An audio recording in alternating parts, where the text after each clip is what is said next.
It is 6 a.m. in the Mile High City on this Monday, February 17th. Good morning, Denver, Colorado. You've tuned in to the Jeff and Bill Show, News Talk 710 KNUS. I'm your co-host, Jeff Hunt, along with Bill Thorpe, bringing you the freshest insights, hottest takes from the right, left, and center. Congratulations, you just woke up in the greatest country in history. Donald Trump's your president. Let's get after it. We got a whole show planned for you of engaging conversations, critical analysis, but most importantly, your phone calls and texts, because this is where Denver's voice is heard loud and clear. So grab a cup of coffee, Denver, and let's dive into the issues that matter most to you right here, right now. Coming up a little bit later in the show, Rory O'Neill's going to join us because it's President's Day. Happy President's Day to you. Bill, do you have a favorite president? None of the above. I'm a little, I'll go way back. I'm a Lincoln guy. For me, I watch all the biographies on Lincoln. I just always fascinating guy. For me, it's some of the early presidents, the Washington, get into Adams and a few of the others, because of the time and the era about who they were, what they had come through, and why. That's a part that I find fascinating. But as far as a favorite, I don't think I necessarily have a favorite. I could see you being a little bit of a Thomas Jefferson. Yeah. Oh, I like Jefferson a lot. Yeah, but the thing for me is that, again, I have this distrust of authority, and so having a favorite president seems to cut against normally how it. Yeah, dude, it's a tough one. That's a tough one. Speaking of that, I was just catching up because there's so much to catch up on. Yeah, the Saturday Night Live stuff. So I finally, on the way in this morning, caught up on the 60 Minutes German authorities kicking down doors to arrest people for posting memes. Oh my gosh, dude, that was, speaking of authority, that was crazy. Yeah, that is a little interesting, their approach to speech, but they have a reason to be a little more worried about it than I think most other countries. To be fair, there's some stuff that has happened in the past that they're trying to prevent from happening again. So I can understand why they may go a little bit further, and their laws are much different than ours. But then again, inside of Germany, from what I understand, truth is still an absolute defense. So even if you are holding anybody up for ridicule, etc., if it's true, you're okay. You can't use words like jerk. Yeah. Well, again, if it's true, there is. And the idea being this is, let's say that you are in a parking lot, and someone comes up and starts yelling at you for something or another, and you identify and say, that person was a complete and total jerk to me, and you post it online, because of the behavior of the other person, that is going to be allowed inside of Germany. But you can't just disagree with someone and say, oh, you're just being a jerk. There's some issues there as far as where that goes over the line. There's so much to talk about there. We'll definitely cover that today, because J.D. Vance in his European speech, we'll be talking about that. We're going to talk with John Decker, White House correspondent, about the emergency meeting being held in Paris to deal with Ukraine. All of that. Plus, businesses, particularly restaurants in Denver, are literally at their wits' end. It is now like do or die time for the mayor to step up and fix things in the city of Denver, or these restaurants are going to shut down. Letter going out to the mayor, covered by the Denver Gazette. We'll get into that as well. And government fraud. Is there evidence of it coming? Elon Musk believes so. We'll be showing you some examples of that. I want to bring in Blake Olson here, because Blake, we got to talk USA Canada hockey. Wasn't that awesome? Unbelievable. I mean, first 9 seconds, there were 3 fights. Yeah, after they booed the national anthem. It was in Montreal. So one of the lefty cities, Toronto and Montreal, the worst in Canada. They booed the national anthem, and then USA starts 3 fights, and they just proceed to just open up a can, if you will, on Canada in this team of four nations face-off tournament. God bless Canada. Awesome, God bless hockey. God bless hockey players. Yeah, man. Yeah. Absolutely. It reminds me of when the comedians were just done with the stupid woke crap, and they just started to lay into the people that were doing this stuff. And Absolutely. I think I saw a video. I think I retweeted it on X over the weekend that this guy, he lights a cigarette. He's wearing the USA hockey jersey. He lights a cigarette. He grabs a beer, smokes the cigarette, drinks the beer at the same time, and then plays like rock and roll on his guitar. And it just feels kind of like the 70s just are back. Absolutely. Oh, and I know 2 or 3 former Avalanche players that everyone would know that have actually become U.S. citizens. And they're so patriotic, man, for America. And I heard through the grapevine that one of them was just loving every second of this. I mean, it's hard because the Canadian hockey players, a lot of them are from the kind of the country, rural areas, right? And they're just great people, man, just great dudes. And then just like in America, the cities are the kind of leftist havens, and their values don't coincide. But man, it didn't matter on Sunday. It was awesome. Bill, did you see some of the images of the fights? A little bit, yeah. Didn't watch too much of it. Is it kind of refreshing to have a little fisticuffs coming back to things?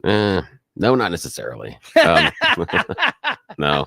The thing is, I understand. He's a soccer player. Come on. No, but a soccer. Billy was always kind of the guy, though, that would throw down in a game. Yeah, but we had a lot of fights there. And there was a fight. You might like it a little There was a bit. Fight this weekend. There was a fight this weekend in one of the soccer matches in the end of the Liverpool game.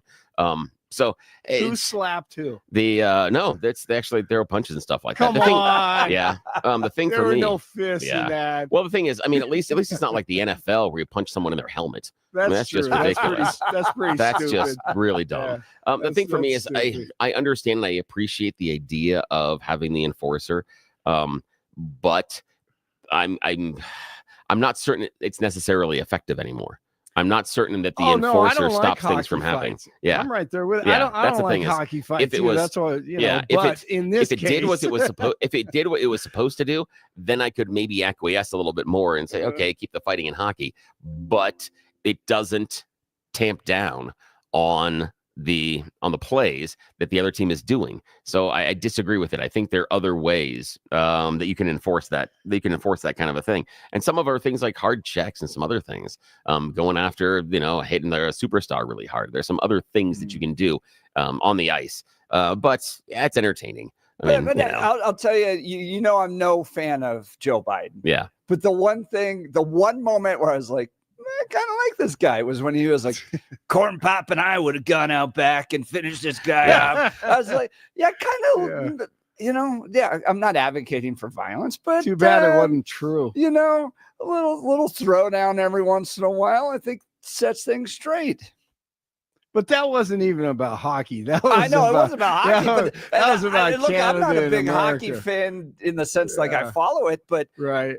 Oh, it was awesome. These Dude, guys, it was these great guys TV. boo the national anthem. Yeah. And then America's like, we're not going to write a strongly worded letter. We're going to get out there on the ice and throw down a little bit. Thank you. And I thought it was not good. Every once in a while, throw down. Yeah, I agree. I agree with Billy. I mean, in NHL, I'm like, whatever, but in this case, man, let's go. It was awesome. Yeah, I got nothing against it on this one. Why not? I understand why the Americans would be upset, but I understand why the Canadians are upset as well. Yeah, we had a trade agreement with them, and then they decide to yank up the price of the goods and then cut down some of their ability to export. And has Trump said anything about this? I don't think so. Trudeau posted about it. He thought it was great. He hasn't said anything yet. Trudeau thought it was great that the American anthem got booed. Yeah, and we had I don't know if we talked about it last week. I think we did, and you choose the news that they asked at youth hockey tournaments for the Canadians to stop booing the national anthem because they're like, those are American kids. Don't boo the American kids. But yeah, ever since he announced the tariffs, every single American national anthem in hockey has been booed, with the exception of little kids in Canada. Yeah. Oh, it's fun. It's just Canada. Whatever. Do you think it's going to become the 51st state? I don't think it'll become the 51st state, but I think they're going to do what Trump wants them to do. They don't have any choice. in my opinion. I don't know. I think they have a choice. I don't think they're becoming the 51st state. I think that's a pipe dream that Trump is using just to troll. And it's not real, because you can't annex the entire country unless he views that what Putin is doing in Ukraine is being acceptable. Then I guess you can annex entire portions of a country and just keep them. So that would be interesting. So we'll see what happens. We may have a Napoleon on our hands. So yeah, and I wonder who on the show here mentioned that a couple of months ago. Huh. One of these three people talked about. I don't remember. It's weird. It's been a long couple of months. I don't remember which one of us said something like that. One of us did, though. It was the soccer fan. Could be. Oh, we'll continue now. Blake Olson. Blake Olson, news and comment. All right, thanks a lot, Jeff and Billy. 19 degrees and mostly cloudy in Denver, expecting a high of 37 on President's Day today. The 7-10 5-day forecast coming up.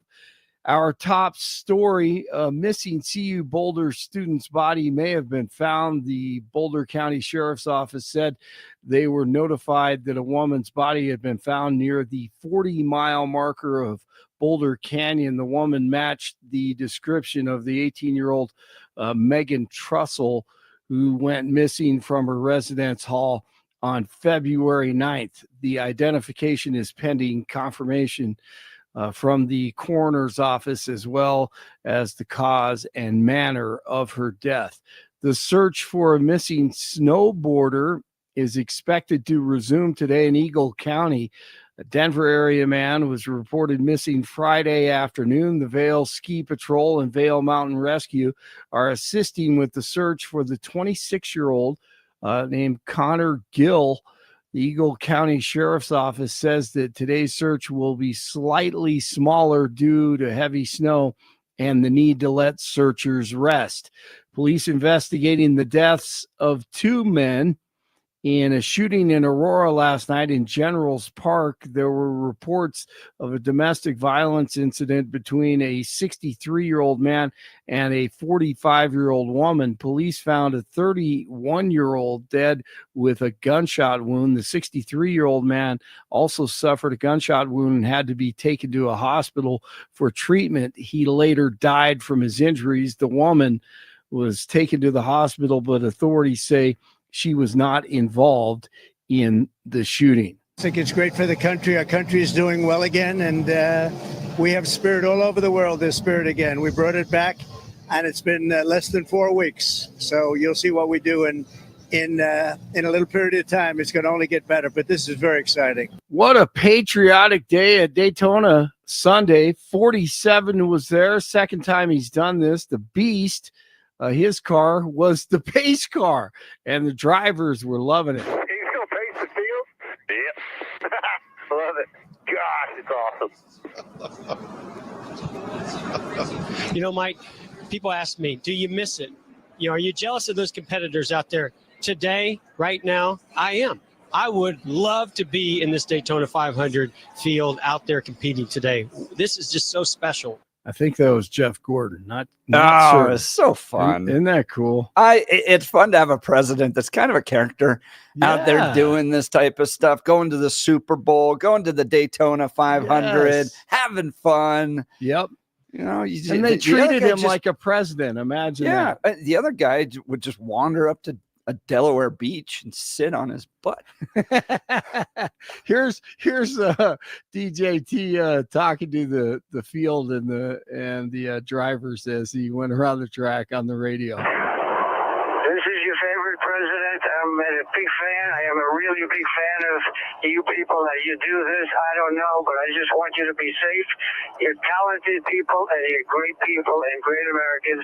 Have a good day. Have a lot of fun, and I'll see you later. One small step for man, one giant leap for mankind. It was awesome. It was so cool. Your favorite president.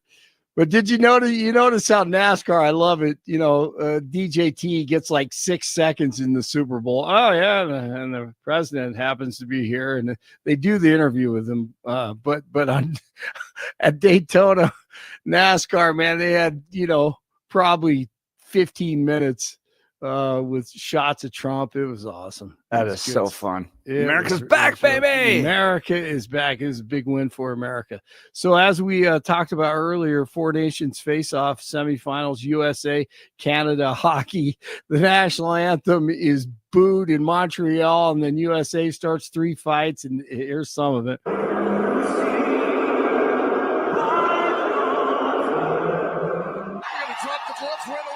Here are the fights.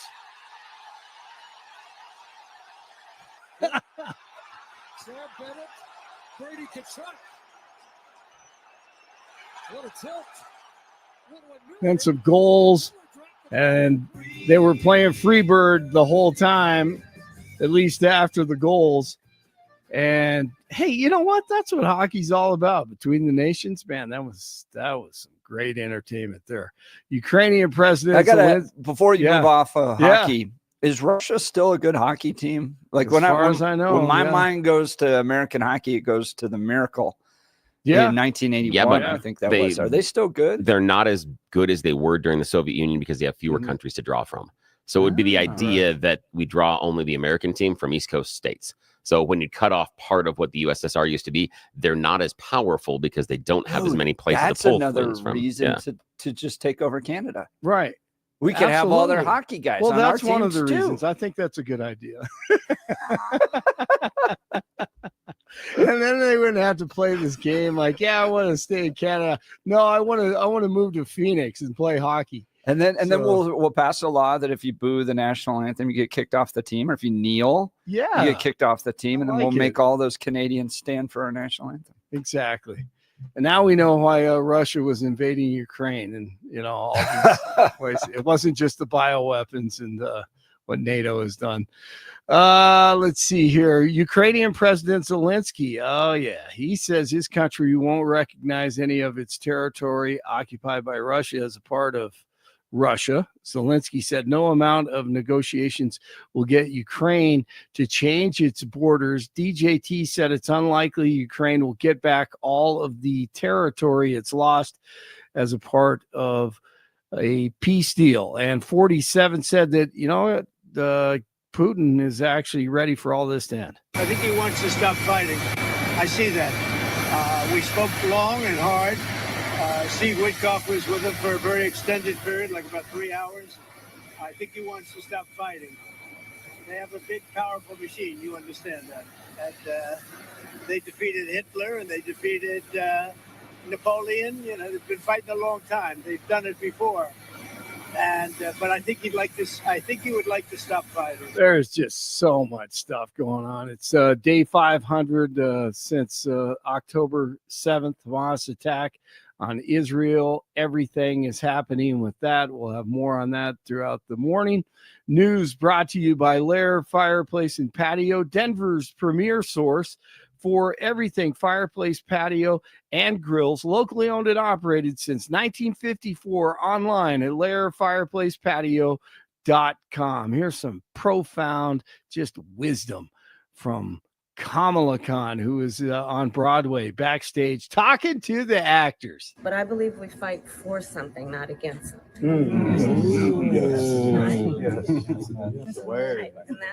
Yes, word. She fights for something, not against, because she never fought against.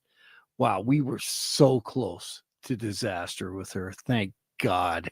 16 in Lakewood, 17 in Aurora, 19 in Denver. Jeff and Billy continue the Philly mayor on Friday at the parade for the Eagles. Reminded us all through their excellence that nothing is possible when we work together as a team. It's like the Jeff and Billy show. Nothing is possible when we work together as a team. Reminded us all through their excellence that nothing is possible when we work together as a team. You wonder why these cities are just crap holes. You can't even put a sentence together. I stumble over my words all the time. Anyway. Same here. But I'm not the mayor. I can do that. Blake Olson, News Talk 710 KNUS. Enjoy today's relatively mild temperatures because Arctic air is going to back westward into Colorado's plains and Front Range areas tomorrow and especially by tomorrow night and Wednesday. Watch for some areas of fog early, otherwise partly cloudy, highs mid to upper 30s today. There will be a chance of snow showers later today and snow showers tonight. Lows will be upper single digits to low teens. Highs only teens and 20s Tuesday, cloudy with a few snow showers. A bit of light snow. Very cold Tuesday night. Lows will be single digits to near zero.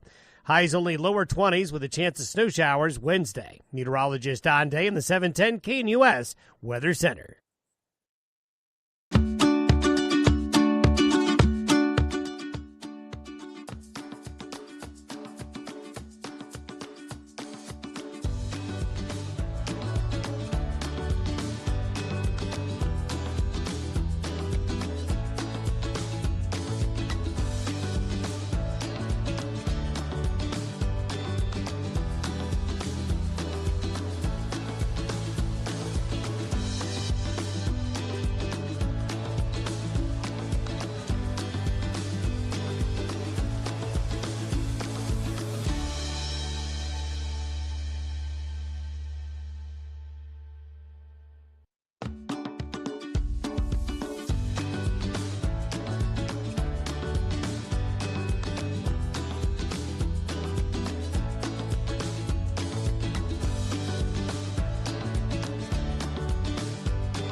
All right, we're going to continue coming up here in just a second. Rory O'Neill, as we talk about President's Day, who it honors, and how did it come about? You're listening to the Jeff and Bill Show. This is Denver's Talk Leader News Talk 710 KNUS.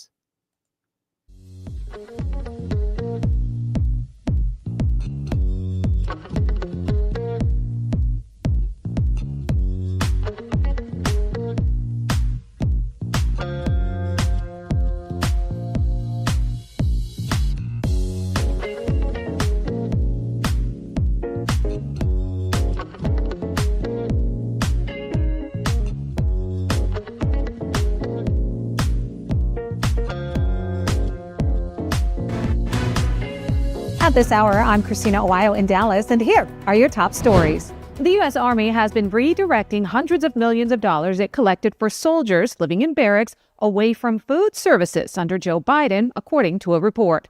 $460 a month is automatically deducted from the paychecks of service members. The money, which is essentially a tax on troops, is supposed to help soldiers with food costs. But according to a Military.com investigation, of the $225 million collected from their basic allowance payments, $151 million was directed elsewhere. It's not clear what the redirected money is being spent on. Representative Jill Tokuda from Hawaii said the data should be investigated, saying stealing food money from our soldiers is not how we achieve military readiness. The fact that at least $151 million was collected from soldiers and not spent on food as required demands not just an immediate investigation, but swift accountability. The Army has been struggling to feed its soldiers with only 2 of 10 dining halls open at Fort Cavazos in Texas in the summer of 2023, and Fort Carson in Colorado was forced to serve soldiers meals of just lima beans and toast as of last November. This, as a new report revealed, New York spent $22 billion on housing, food, cars, and loans for illegal migrants. That's what you need to know at this hour. In Dallas, Christina Owayo, Salem News Channel.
to the Jeff and Bill Show. It's President's Day.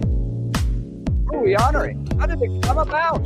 Joining us, national correspondent Rory O'Neill has the story. Good morning, Rory. Thanks for joining the Jeff and Bill Show. Yeah, thanks. Happy Washington's birthday. Washington's birthday, Lincoln. They're all mixed in there, aren't they? Well, under federal law, it's still just considered Washington's birthday. We call it President's Day in a lot of different states. They merge the holidays, really, starting in the 1970s. But it dates back to, after George Washington died in 1799, they sort of celebrated his birthday every year.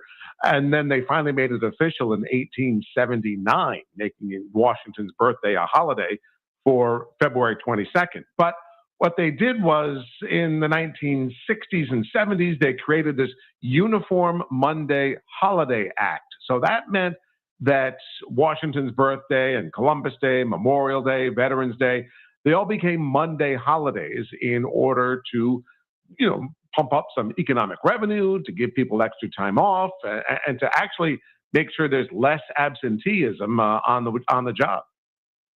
There you go. And it combines it right with Sunday, so the weekend just continues there. Now, how does Abraham Lincoln fit into this at all? Wasn't his birthday somewhere around here?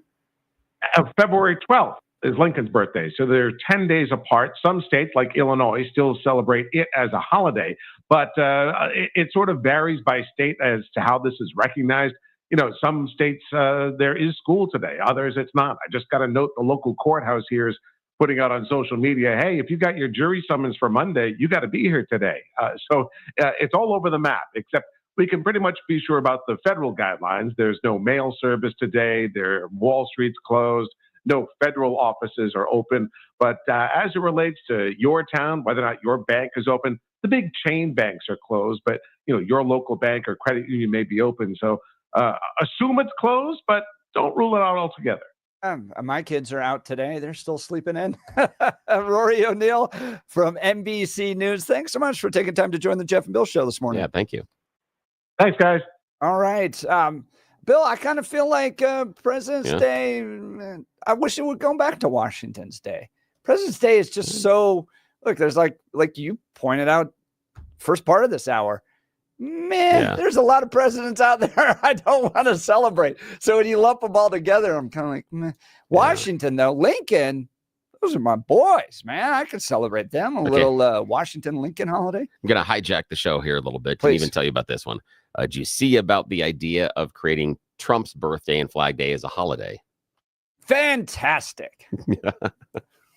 I love the fact that he has to be given his own. Yeah, of course. Yeah, and he does. He's the next one that should be on Mount Rushmore. That is ridiculous.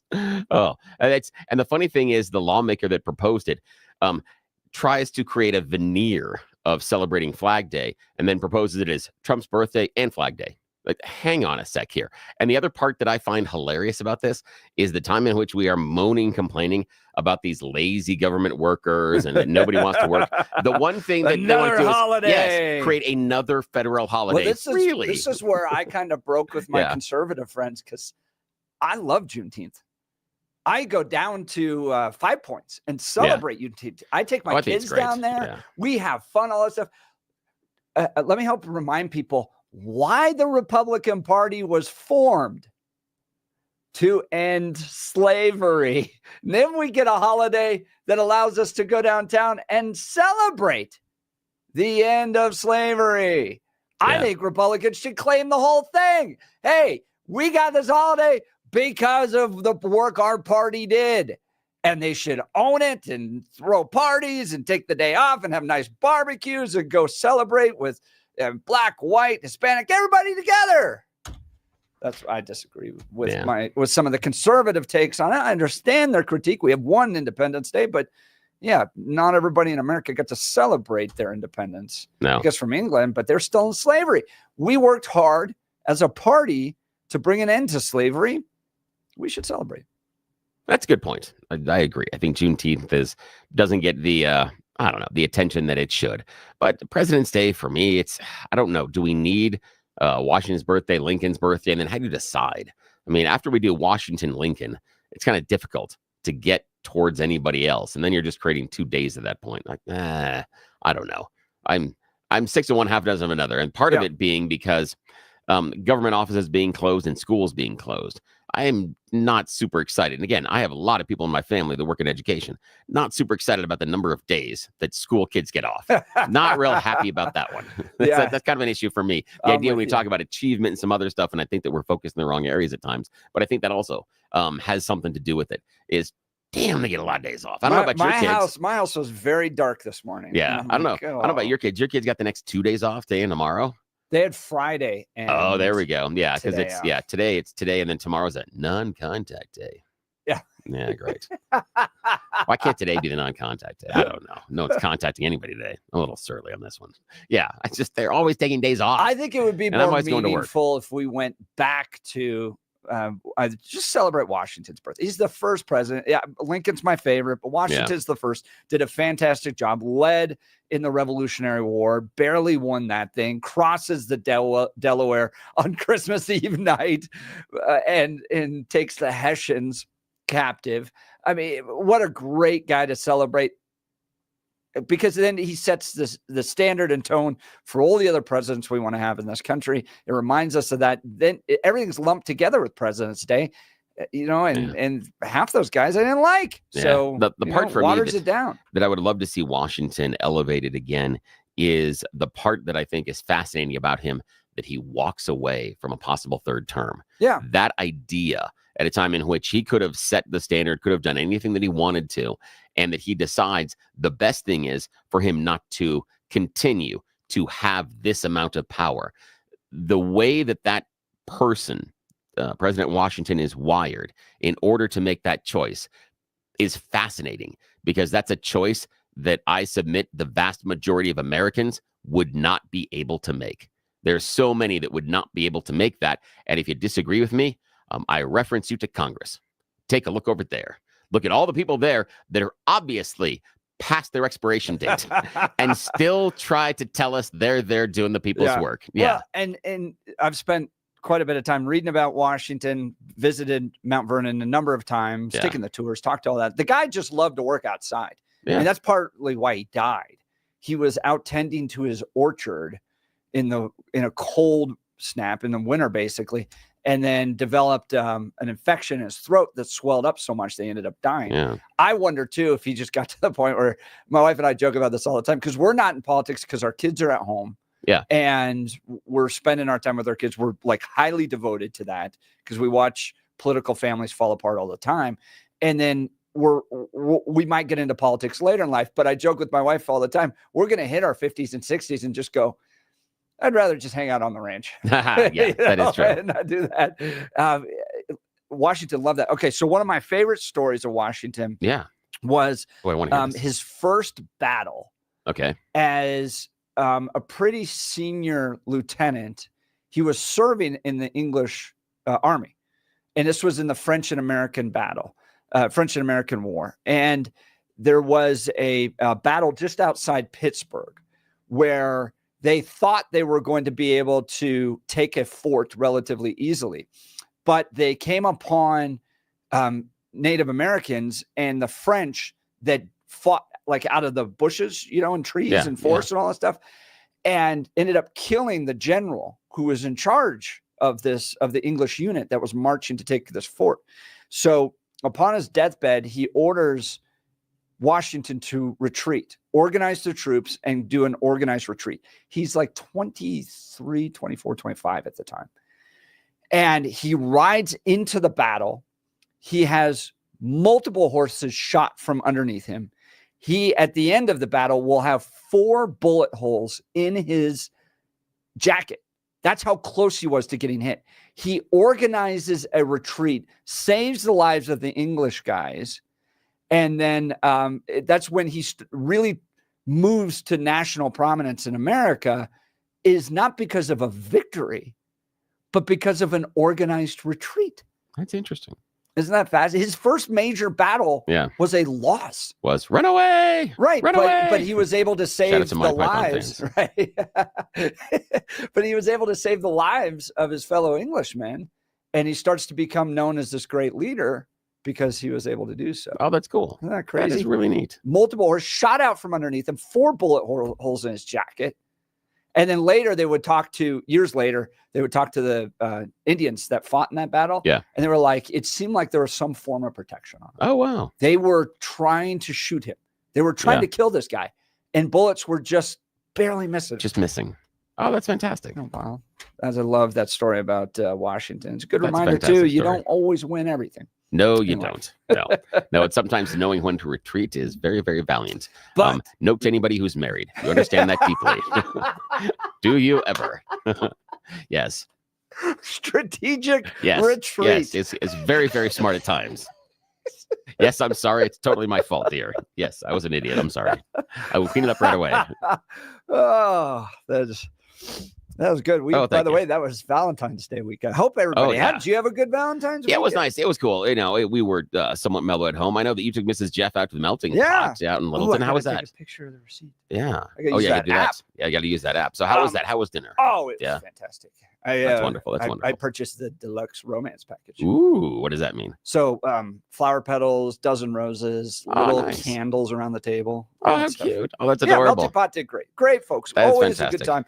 And we know it well enough. We even know the menu. We know the secret items on the menu. Yeah. So we can pull the server aside and go, hey, we know it's not on the menu, but could you look us? Absolutely happy to, Mr. and Mrs. Hunt. Oh, that's fantastic. They're great people there. That is wonderful. I know that my wife got into a mood. It was on Saturday. She went down.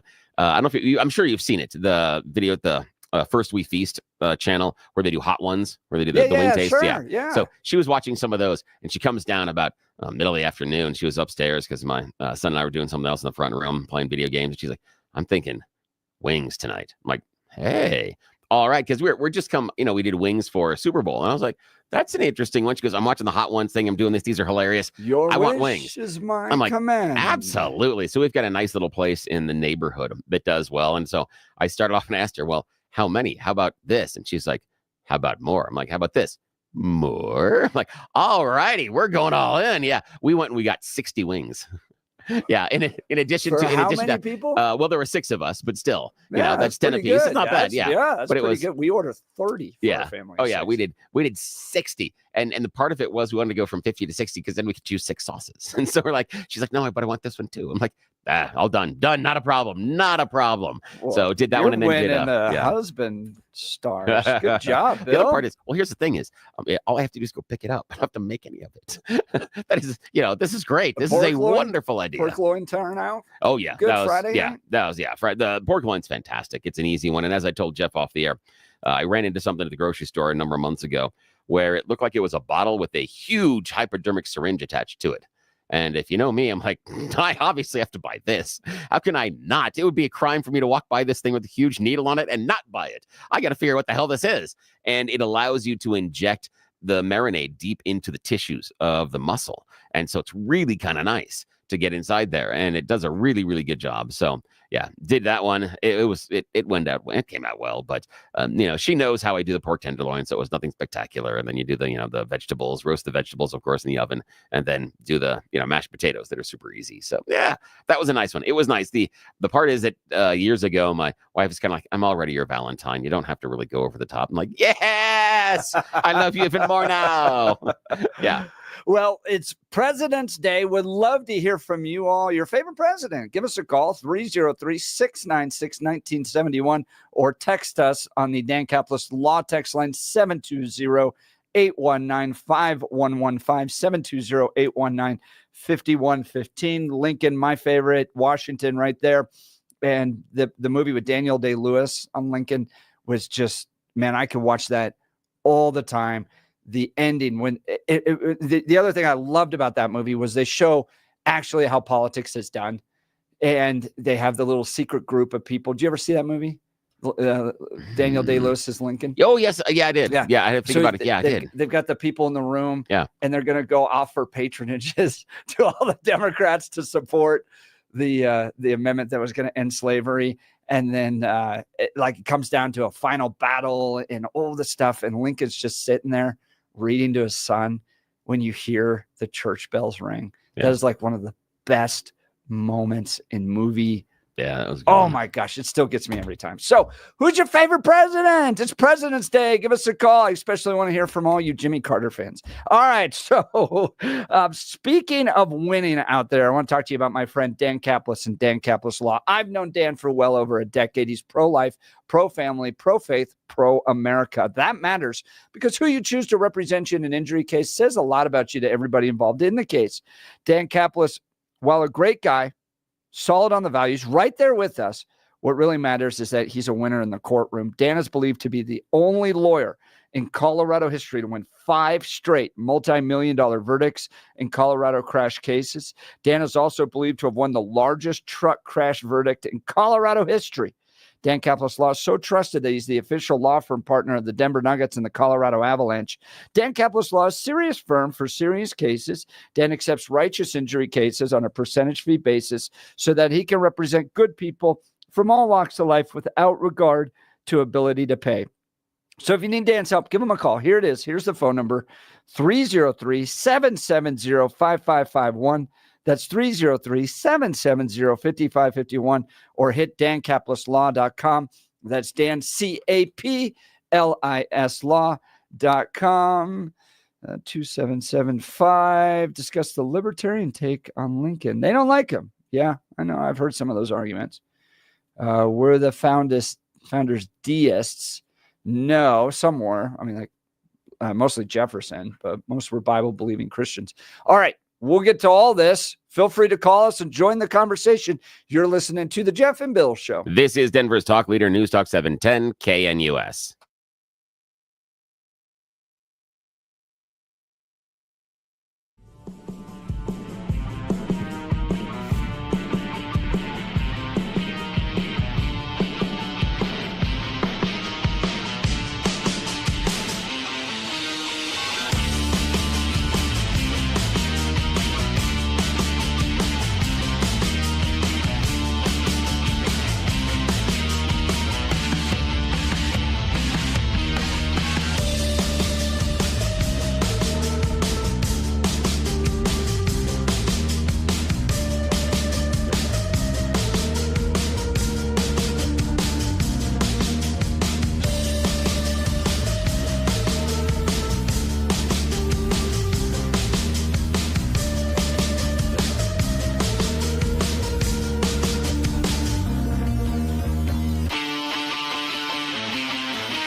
Welcome back.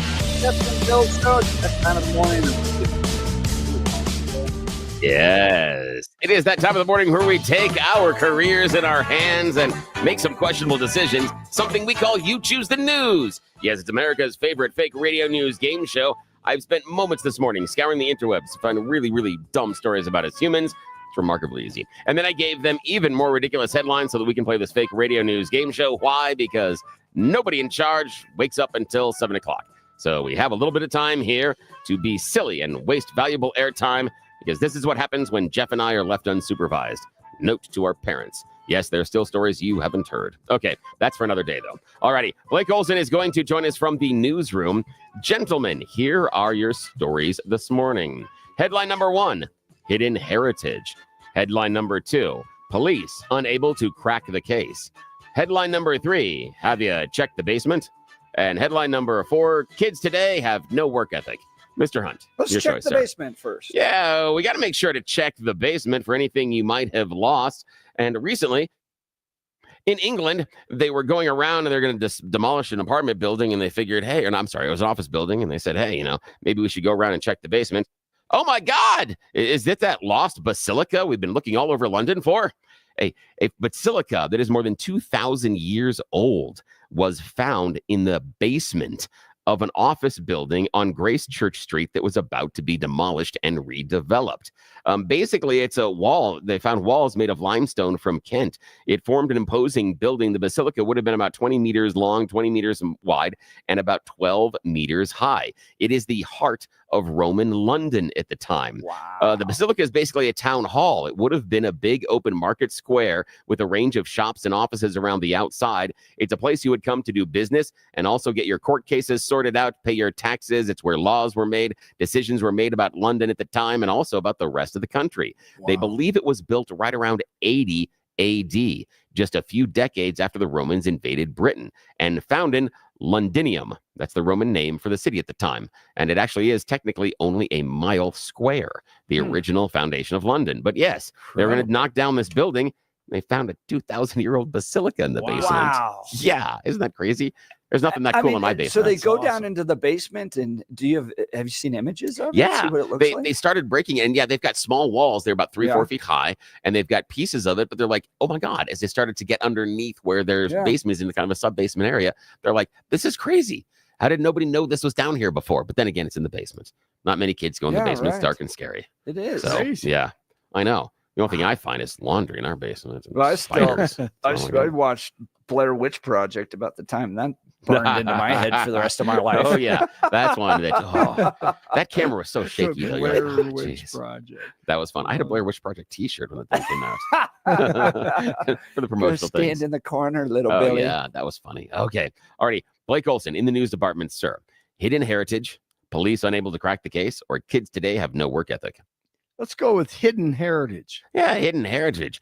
Details of a financial scandal now under investigation by Polish prosecutors is slowly beginning to unravel, because part of the reason is they just can't seem to find the museum. This is a weird story.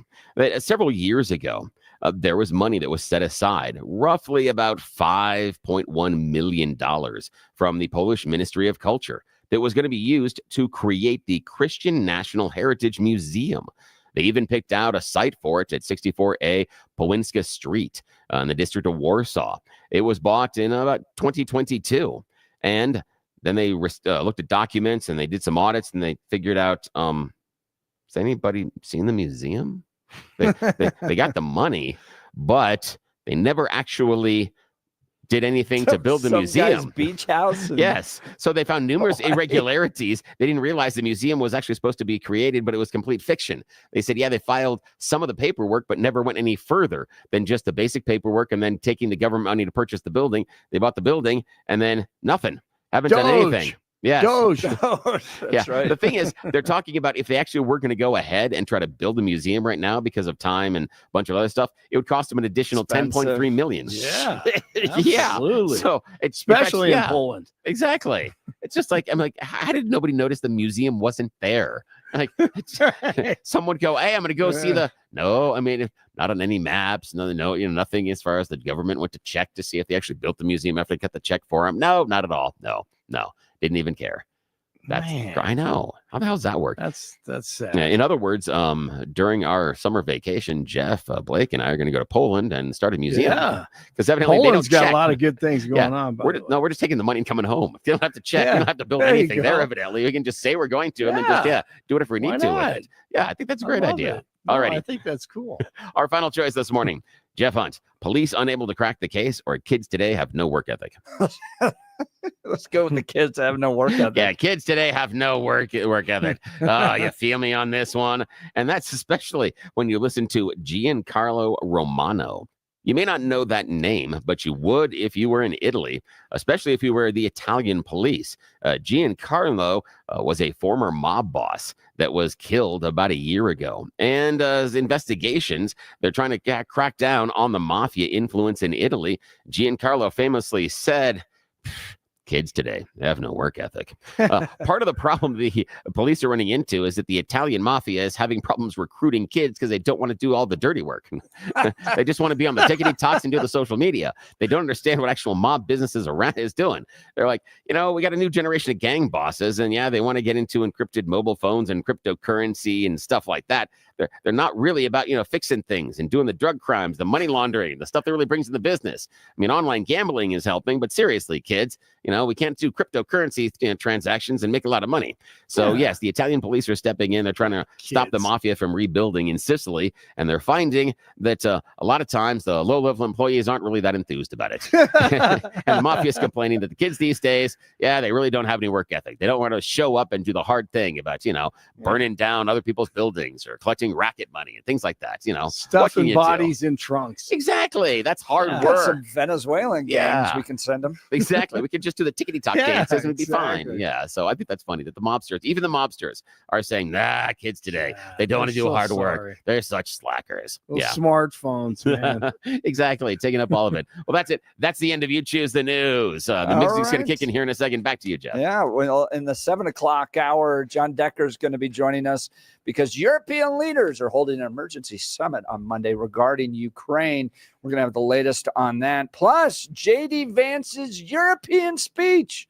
I thought it was fire. We're going to talk about that and more. And I'm going to hear Billy's take. Want to hear yours as well. So, you got to stick around. You're listening to The Jeff and Bill Show. This is Denver's talk leader, News Talk 710 KNUS. Did J.D. Vance's European vacation go better than National Lampoon's? We'll talk about it. End up on a billboard? Yes.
is 7 a.m. in the Mile High City on this Monday, February 17th, 2025. Happy President's Day to you. You've tuned into the Jeff and Bill Show, News Talk 710 KNUS. I'm your co-host, Jeff Hunt, along with Bill Thorpe, bringing you the freshest insights, hottest takes from the right, left, and center. Congratulations. You just woke up in the greatest country in history. Donald Trump's your president. Let's get after it. We got a whole show planned for you of engaging discussions, critical analysis, but most importantly, your phone calls and texts, because this is where Denver's voice is heard loud and clear. So grab a cup of coffee, pick up that phone, give us a call. Phone lines are open, 303-696-1971, or text us on the Dan Caplis Law text line at 720-819-5115. Coming up in just a second, John Decker, White House correspondent, who's going to join us as European leaders are holding an emergency summit today regarding Ukraine. We're going to get the latest on that.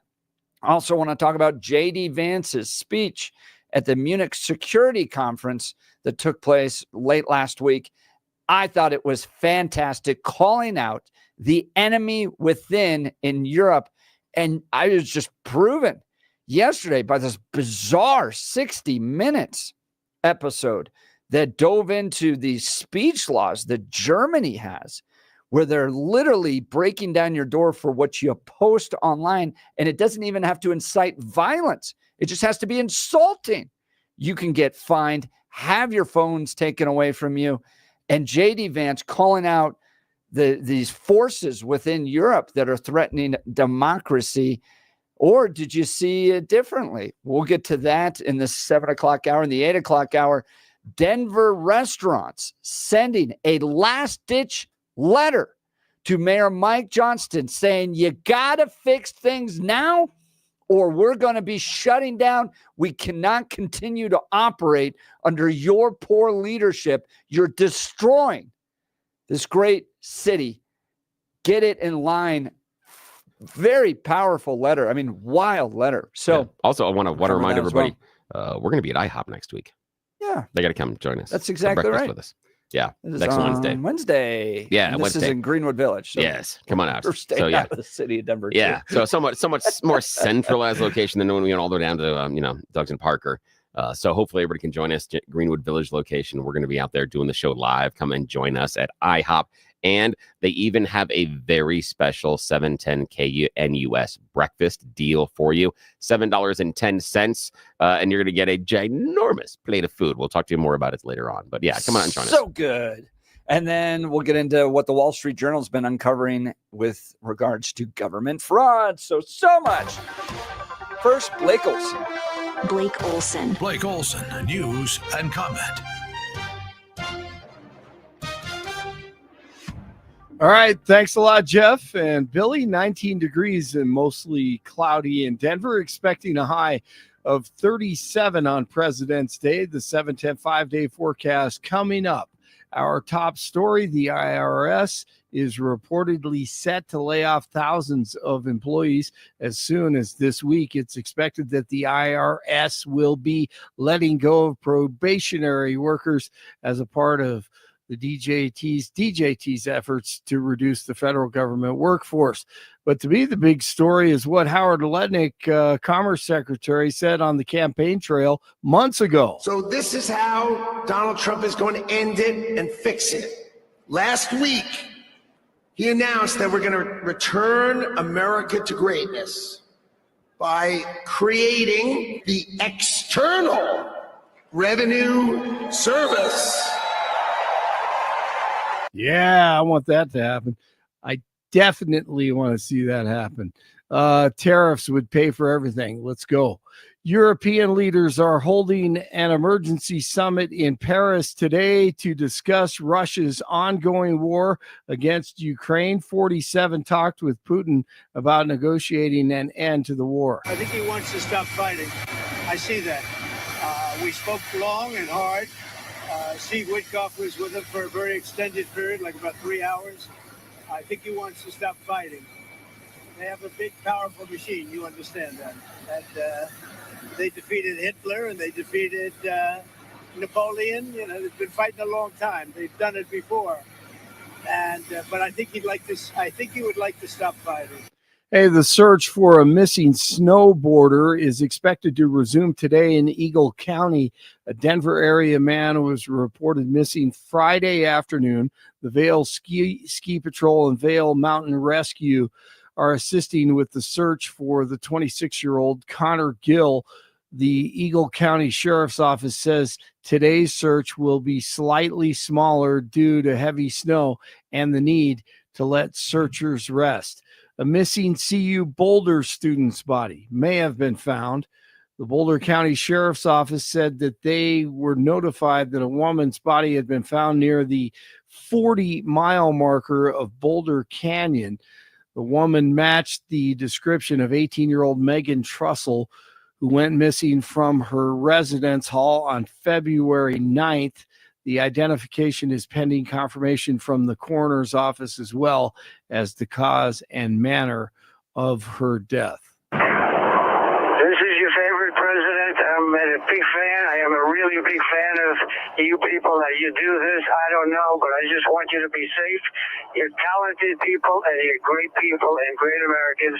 Have a good day. Have a lot of fun, and I'll see you later. Wow, what a patriotic day at Daytona Sunday. 47 was there. Second time he's done this. His car, the Beast, was the pace car, and the drivers, man, they were loving this. He's going to pace the field? Yep. Love it. Gosh, it's awesome. You know, Mike, people ask me, do you miss it? You know, are you jealous of those competitors out there? Today, right now, I am. I would love to be in this Daytona 500 field out there competing today. This is just so special. William Byron wins the race, and it was just a great day for DJT and America. I think it's great for the country. Our country is doing well again, and we have spirit all over the world. There's spirit again. We brought it back, and it's been less than 4 weeks. So you'll see what we do in a little period of time. It's going to only get better, but this is very exciting. And then on the ice in Montreal, Four Nations face-off.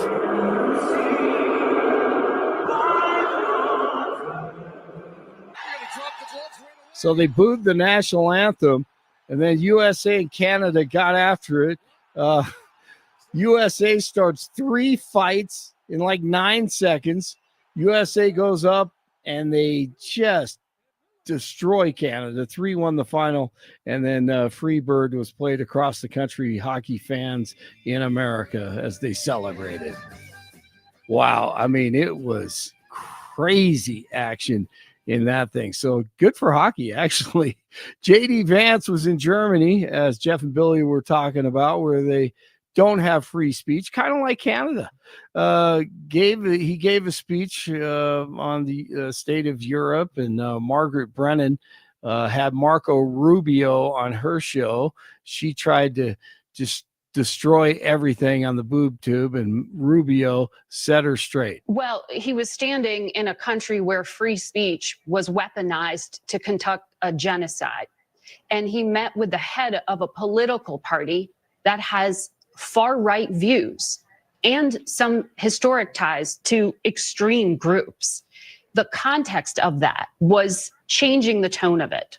And you know that the censorship was specifically about the right. No, I have to disagree with you.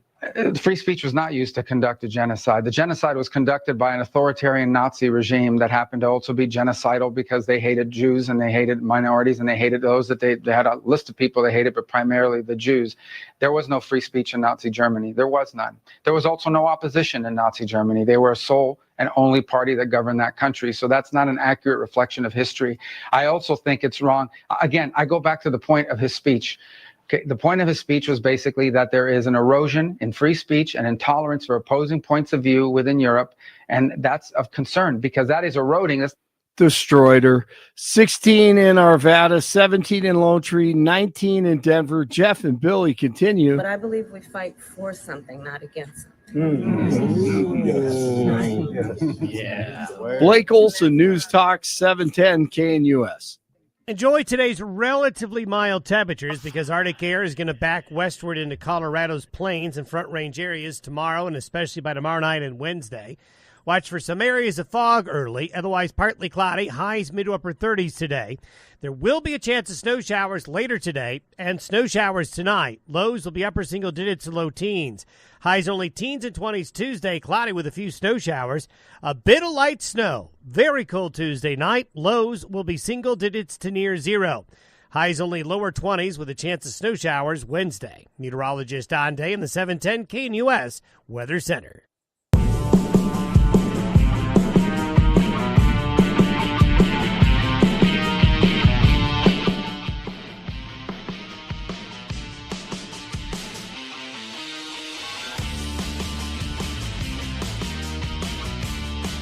Look, if the last couple of years have taught us anything, that you got to value what you can control, and addressing hair loss is no exception. Our friends at Advanced Hair Restoration can reverse years or even decades of hair loss with their simple one-day treatment. Your own natural hair begins to regrow the very next day, and your new hair is backed by the Advanced Hair Guarantee. It works for bald spots, receding hairline, thinning hair, for men, women, younger, wiser, all of us. Advanced Hair can address many different patterns of hair loss. Advanced Hair's top-rated physicians like Dr. Tanya Pauls have changed tens of thousands of people's lives, and now it's your turn. Schedule your free consultation by calling 720-459-HAIR. That's 720-459-HAIR. And to celebrate the new year, let's get a special financing option going. Here we go. 250 free hair grafts and $250 off. Value the things you can control and start regrowing your own natural hair today. That's 720-459-HAIR, or become inspired with the before and after pictures at advancedhair.com. That's advancedhair.com. All right, so Bill, let's dive into what's happening in Europe now. A lot happening very quickly. European leaders are holding an emergency summit today regarding Ukraine. White House correspondent John Decker joins us now to give us the latest. So, John, before we get into this Ukraine, I got to applaud you. I was watching the press conference the other day, and I saw you ask some very good questions of the White House press secretary. Man, you were right in the thick of it. Great job.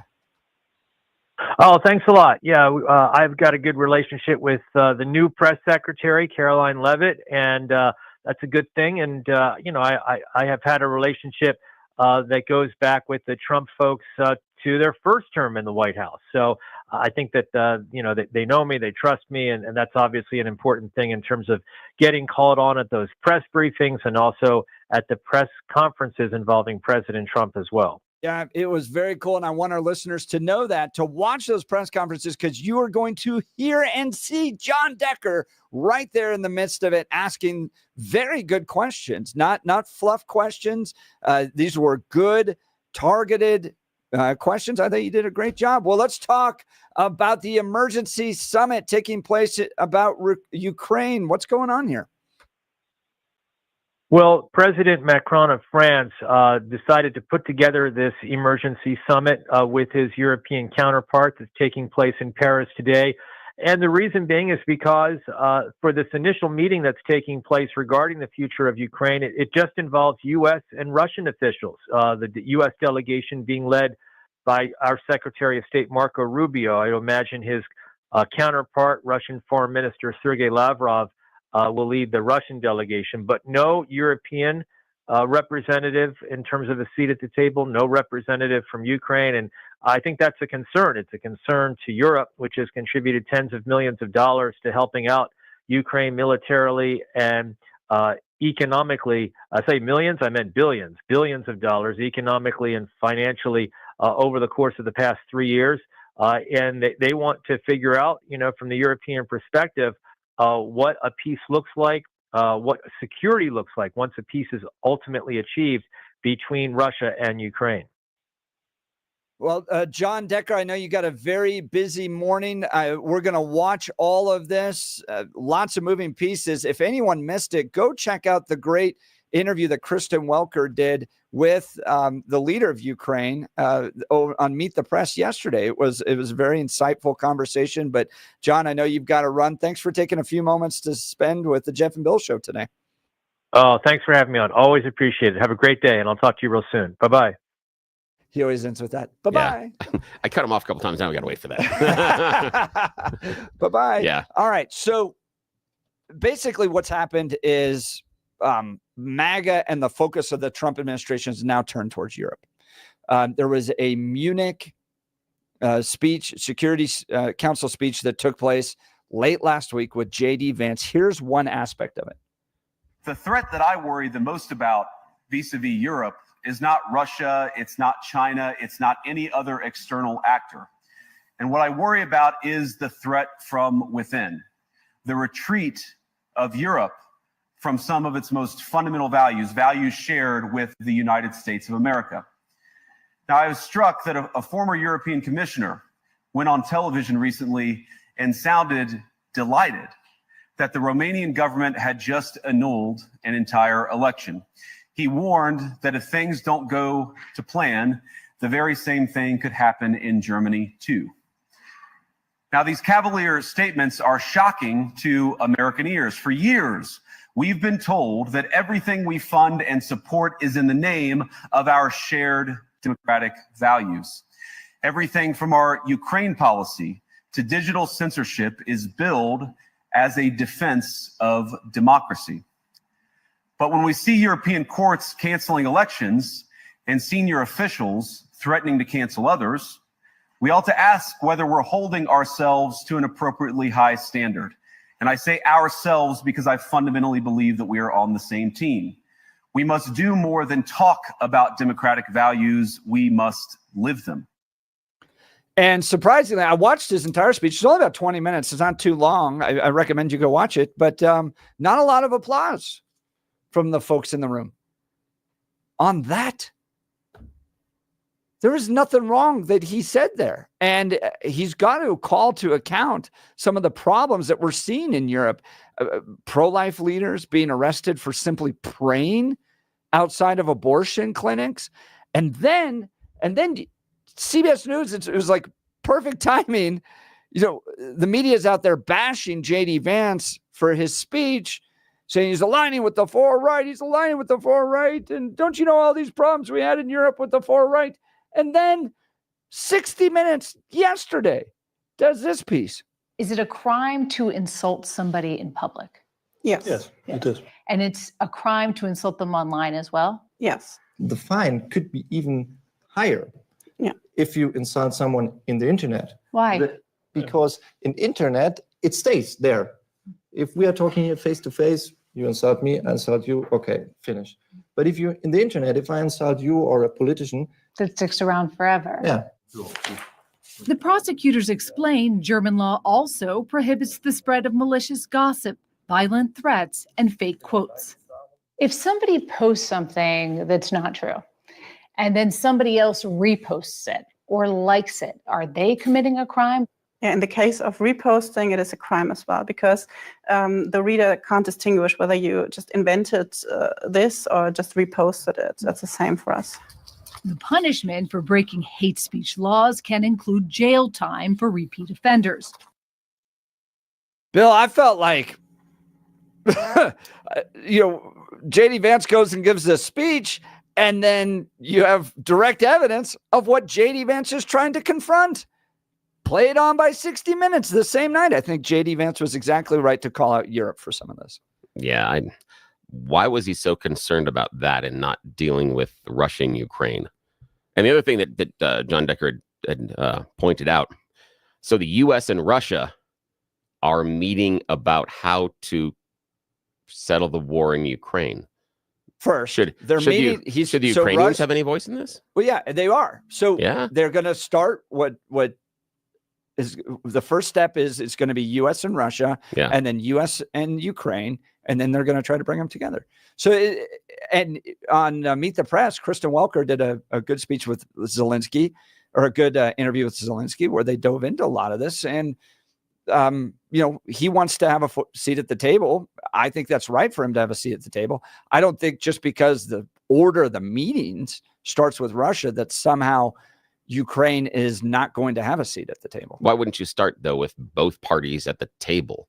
Why would you need to talk to both parties first? And if you're going to, why would you talk to Russia first? Since they're the most powerful. But we're defending Ukraine. Why wouldn't you side with your ally first? Why would you not sit down and game plan with them about what's important to them and what they need first, and then talk to the enemy?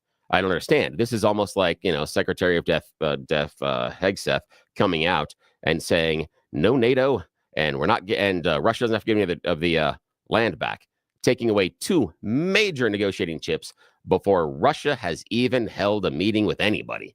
So this seems very little like an actual negotiation. This looks like a capitulation, and Putin getting to tell Trump what he is going to do and what he wants, and then Trump being the errand boy going over to Ukraine and telling them this is what Russia's position is, and now how are we going to make this work? I would start with our ally. I think that is how you reinforce this information. That the Trump administration knows what Ukraine wants out of this deal? No, not really. You don't think so? No, because not when We've Secretary. been fighting this war for 4 years. But aren't they only in office for like 3-4 weeks? I mean, I don't know. Maybe it is something. I mean, when Hegseth steps out there and gives away NATO membership and territory in his first official speech about it, he walked that back. He said everything's still on the table. Too late. It's too late. They already know the position. That's too late. He's already shown the cards, and now he's trying to turn the cards back over. I don't understand how you feel like this is some secret that the NATO position with regards to Ukraine can't be revealed to Russia or something. No, you don't give it up. The idea is, and what he's shown is he's already willing to give it up. And now he's like, no, all things are on the table. My foot. He's already gotten to the place intellectually inside the administration where they're willing to give up Ukraine. And you're dealing with Vladimir Putin. You're dealing with a guy that is a definite negotiator, a guy that absolutely goes for the jugular, a guy that will kill you if he doesn't like what you do. Yeah. So yeah, you're not coming around talking about a regular negotiation. This is someone that's completely and totally different. And they've already given away part of their stance so far. And again, you game plan with your ally first rather than talking to the enemy. You present a united front. This is what we're going to do, and then we're going to talk to the enemy. Don't talk to the enemy first, then come back and talk to your ally. It's just backwards, but that's okay. They can do whatever they want. In the interview I saw with Zelensky on Meet the Press yesterday, it doesn't seem like Zelensky, and I don't blame him after what he's gone through, can sit down with Putin. I mean, so Kristen Welker asked him that, and she refers to, or Zelensky refers to Putin as a murderer, which he's not wrong. But after everything he's gone through, it did not seem to me like Zelensky could actually sit across the table without reaching across the table and strangle the guy. So, and like I said, I don't blame him for that. But I also don't look at Trump going, okay, we're going to start with Putin and figure that out is necessarily bad either. I'm going to tell you that if I'm going into a room and I'm going to negotiate with Vladimir Putin, who has blown up, stabbed, poisoned, killed his enemies, I'm bringing the dude in the room with me that's willing to go across the table and stab him in the throat. I'm bringing that guy with me. I'm bringing the guy that is going to be like, I hate you so much, I am willing to choke you out right now with my hands. I'm bringing that guy with me because he's the reinforcement. He's the idea that we're serious about this. We're not taking any of your crap. I'm not coming in this soft. I'm bringing a guy that wants to sit across the table. He's going to look in your face and he wants you dead today. So you think you can get to peace with that strategy? Yes. Yeah, because here's the idea. Russia's not really looking for peace per se. They need an out. And the idea of coming into Russia with soft doesn't work with Russia. Russia is, again, I thought this thing about, hang on a sec. I thought this thing about Trump was he was strong. He was strong. And we're not bringing the strong guy. Zelensky admitted directly to that. He said the reason Putin is willing to finally negotiate is because of Trump. Yeah, because he thinks he's going to give him what he wants. Yeah, no, absolutely. Because he's actually Bill. This was Zelensky. This isn't me. Oh, I understand. This was Zelensky yesterday on Meet the Press saying the reason Putin is willing to come to the table now is because he's scared of Trump. Yes, because that's what Trump needs to hear. Yes, absolutely. If I was in Zelensky's place, that's exactly what I would be saying. Because I need Trump to be more on my side than he needs to be on Putin's side. Because my first blush is he's more on Putin's side. He's already given Putin no NATO membership for Ukraine. He's already given Putin the free land. Dude, none of that came across in that interview. I understand none of that. Came across in that interview. I understand. I'm telling you, but he's a politician. He's playing the politics. The situation right now is you have to say, Donald Trump, big, strong man. Donald Trump's super scary. We're going to be doing this. Same thing Putin's going to say. But as soon as Donald Trump was inaugurated, Putin got in there and talked about, oh, Trump's such a great negotiator. Such a great negotiator. This is going to be good. Yes, that's exactly what they're doing. Yes, this is politics. They're buttering up both sides. Yes, absolutely. Bill, absolutely. We might get to peace on this. Yeah, I thought it was a phone call in 24 hours.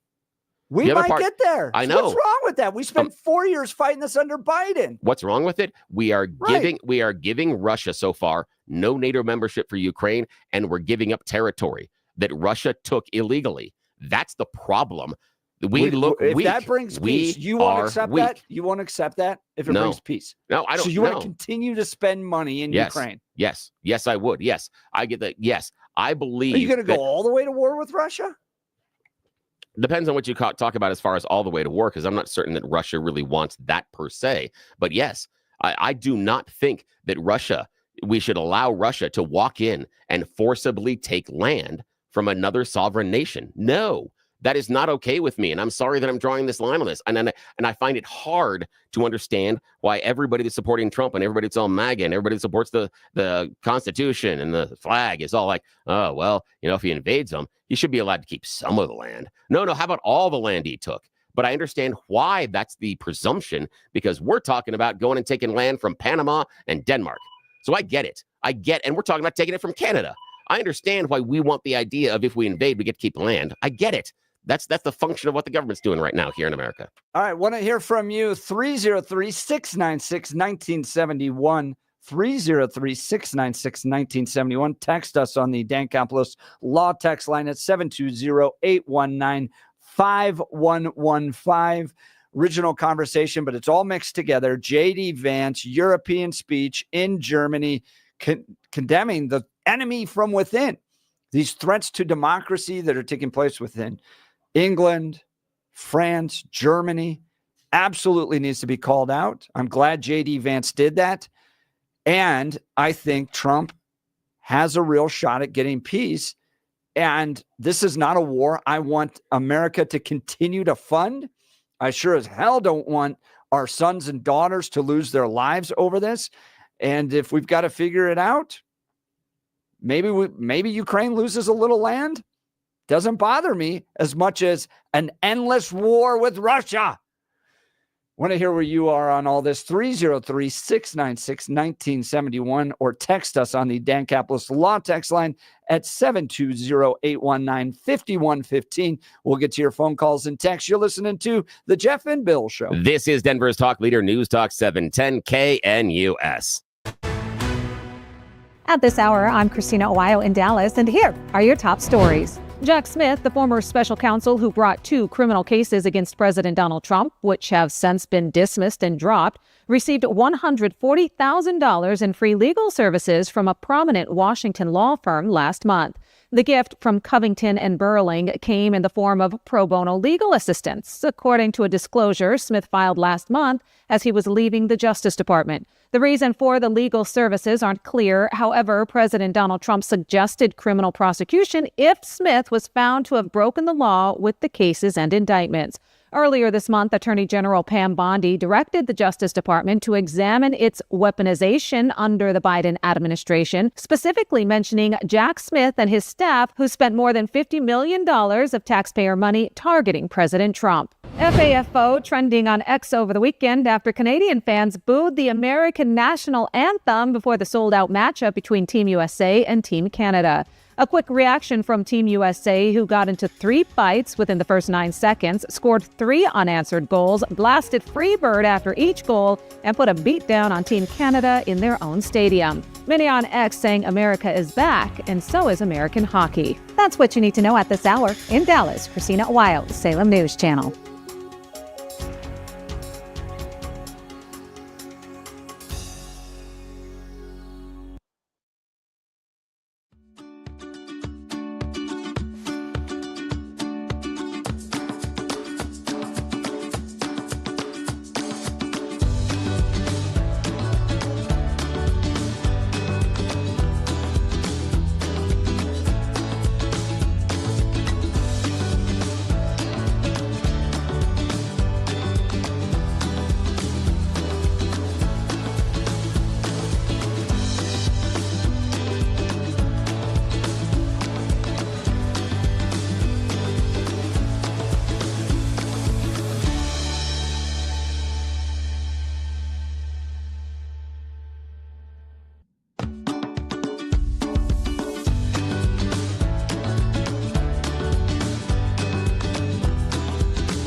Welcome back to the Jeff and Bill Show. We're talking a very heated topic right now. J.D. Vance's speech at the Munich Security Conference calling out Europe's enemy within, their willingness to abandon Democrat norms like free speech, free and fair elections in order to, quote, protect democracy. He lays out what happened in Romania. He lays out the example of pastors being arrested for praying outside of abortion clinics, and even what happened in Germany, where you basically have free speech police or, quote, hate speech police running around kicking down doors if you post, public personal criticism of public officials. And then you have an emergency meeting taking place in Europe today on Ukraine. The Trump administration choosing to start their negotiations with Russia. Is that a position of strength? Is it a position of weakness? Text messages coming in saying, I'm a hypocrite because if it was my land that was lost to Russia, I'd go defend it. Well, yes, I would, because it would be my land. I am tired of spending American taxpayer dollars and, more importantly, the blood of our sons and daughters to go fight other people's wars. I'm exhausted of it. I'm burned out after Afghanistan and Iraq, after Vietnam, and I don't see what we got out of it. So yes, I see it differently. If it was our country having to deal with this direct threat, and I get the concern that Putin's going to march all the way through Europe and take all of it over. Okay, if he's going to take all of Europe over, then we've got to go fight that. But do we? Of course. Why? We're not fighting this one. Yeah, we don't want to put boots on the ground there. Because I don't see it, because it's not as much. But again, even if he goes to the next 2-3 countries in Europe, it's still not our land. So why would we? Why would we drop boots in the ground there? If we're not willing here to drop boots in the ground, why would we then? Because I don't see it as the same. Because it's a small sliver. There's always going to be a red line. And so it's just the size of the country? Or how many is he allowed to take first? Size of the country. Has he taken all of Ukraine? I'm just wondering. I just want to know where your line is. Oh, he wants to. Yeah, so where's your line? I mean, would it be? I know, but that's partly because of us that you say it's a bad idea. Yeah, Europe stepped up too. But again, you also say it's a bad idea. So how much of Ukraine and how much of the rest of Europe should he be allowed to have? What's your line? I'm just curious. Where's the line? I don't know the map well enough right now to say that this is exactly. Well, I don't think he's going to take any countries. I think we can negotiate peace. None. But I think we can negotiate. You're allowed to have some of Ukraine. So you'd give him part of countries. But it's not the whole country. Yeah. So and am I willing to get peace if Putin's willing to walk away and stop? Yeah. So he can go and invade other countries, and then if he just takes part of it and walk away, then we're okay with that. I think you're dealing with hypotheticals. I'm trying to get to peace right now. Yeah, exactly. Because I'm curious, once we set this up as a standard, what that means we also are allowing him to do. If this is the standard, then that's what I'm curious about. And this is the behavior we've allowed. The response, you're a parent, you understand the response is, if you challenge any of these countries, the United States was willing to commit to an endless war to protect them. That's kind of if they're NATO allies, it's kind of the deal. But they're not a NATO ally. Not yet, and they should be, but that's fine. I think they should be, but that's fine. That's okay, but they're not, and they're not going to be because J.D. Vance has already given that up. Not J.D. Vance, but Pete Hegseth has already given that up. Right. So we're not even going to let them. So we've already given away a major chip in the negotiation. That's great. It's wonderful, and it's good that Putin will now be reinforced that he can take part of countries. So we just have to pick them out. Do you think the United States of America should assassinate Putin? Somewhat of a loaded question. Depends on when, where, how, and why. I'm not against it. But actively, that's and if that kicked off a world war, again, here's the idea: we would have to be good enough at it so they wouldn't know it was us. Is the theory. You don't show up and with unfurl a giant American flag and then shoot him in the head. It doesn't happen that way. You'd have to go other ways. I mean, Putin has offed a whole lot of his enemies, and he's done it with plausible deniability at times. So, I mean, that's the idea. Is he's killed a lot of his people. Didn't lead to any world wars or anything else like that. And so I disagree with the idea of where you start and then where you're going to end. I disagree that if we were given the chance to assassinate Putin, one, they would know it as us. Two, that would lead to a world war. Because who's going to jump up and defend and say, you've done that? Who's going to defend them? You've got maybe Iran, maybe North Korea, maybe China. Maybe China. That's about it. Nobody else is jumping up and down. So I don't think there's going to be a lot of people out there. You want to find out where my line is. If Yeah. you believe that Putin is a real threat. Yeah, I do. And is going to destroy this world, then doesn't the United States have a place to try to assassinate him? That's the same question I have back for Suzanne, who's texting in saying, I won't go defend other people's lands. Do you think I should send my sons and daughters to go fight a war with Russia in the name of democracy? Let's go to the phone lines. Joe Arvada. Good morning, Joe. You're on the Jeff and Bill Show. Good morning, Jeff, Billy. See, this is where, you got to look at the outline of a debate here, and the premise is all wrong, Billy. You have it because you're in lockstep with the mainstream media. You follow along like a little gosling. It's Russia versus Ukraine. But see, Billy, it never was Russia versus Ukraine. You have to understand something. It was a proxy war of the United States versus Russia using Ukraine. This should be called the Victoria Nuland War. This war was created because the Democrats wanted war in Ukraine against Russia. They used 1 million Ukraine people to fight the war against Russia. Donald Trump has said this 1,000 times, and you never even acknowledge it. This war would never have transpired under Donald Trump. It only happened under Democrat. Yeah. Donald, Obama to be fair, Joe, to be fair, Biden rule. To be fair, that's Donald Trump, where it happened. To be fair, Donald Trump says a lot of things that are unmoored from reality. Gosh. But what I want to go first is you talk about the idea this is a proxy war and that the Democrats in America wanted to get into this. Yes. Yeah. That's right. Who invaded whom? And what was the premise for that? I'll tell you who invaded whom. Victoria Nuland went in and decided that Crimea was not, that Ukraine is not a borderland of Russia, and somehow the CIA can get in there and we can provide weapons and we can beat them in Ukraine. If we just have all these millions of Ukrainian soldiers go in there and try to fight for Crimea. They've been fighting for 1,000 years, but let's go ahead and give them as many weapons as we can. And hey, there's a lot of largesse for us. We'll line Joe Biden's pockets. We'll line Victoria Nuland's pockets. We'll line Anthony Blinken's pockets. We'll line Obama's pockets. And we'll have a war, and only 1 million Ukrainians will die. None of us will die. Who invaded whom? We will go. You know who invaded whom? It was us saying to Ukraine, to Russia, we're going to make this a NATO Why is this question state. so hard for you? Why is this question so difficult? Why do you have It's very simple. No, we Joe. tried to take back Crimea. No, Joe. We didn't try to take back Crimea. Russia took Crimea. Russia annexed Crimea. No. Russia annexed Crimea. It was part of Ukrainian territory. No, Joe, we're going to do this, and we're going to walk through this together. You think... Joe, stop talking. I think you no, stop. Okay, I can't sit there and just sit here. You're just going to try to talk until I don't get a chance to say anything, Joe. I asked you a very, very specific question about who invaded whom, and you didn't acknowledge any of it. You went into a whole bunch of mental gymnastics about how you wanted to blame the U.S. for actions that were taken by Vladimir Putin in Russia. We also know that Crimea was part of Ukraine. And I disagree with Barack Obama letting Russia just take it over. That was a huge mistake and gave, in my mind, the idea for Putin that they can go ahead and take more of Ukraine. It was Russia that invaded. It is not the U.S. or Ukraine that invaded Russia.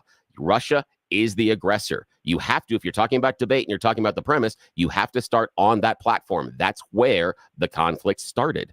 Russia was the aggressor. First in Crimea, then through the rest of Ukraine. Yes, that's how it happened. Okay, no, it isn't.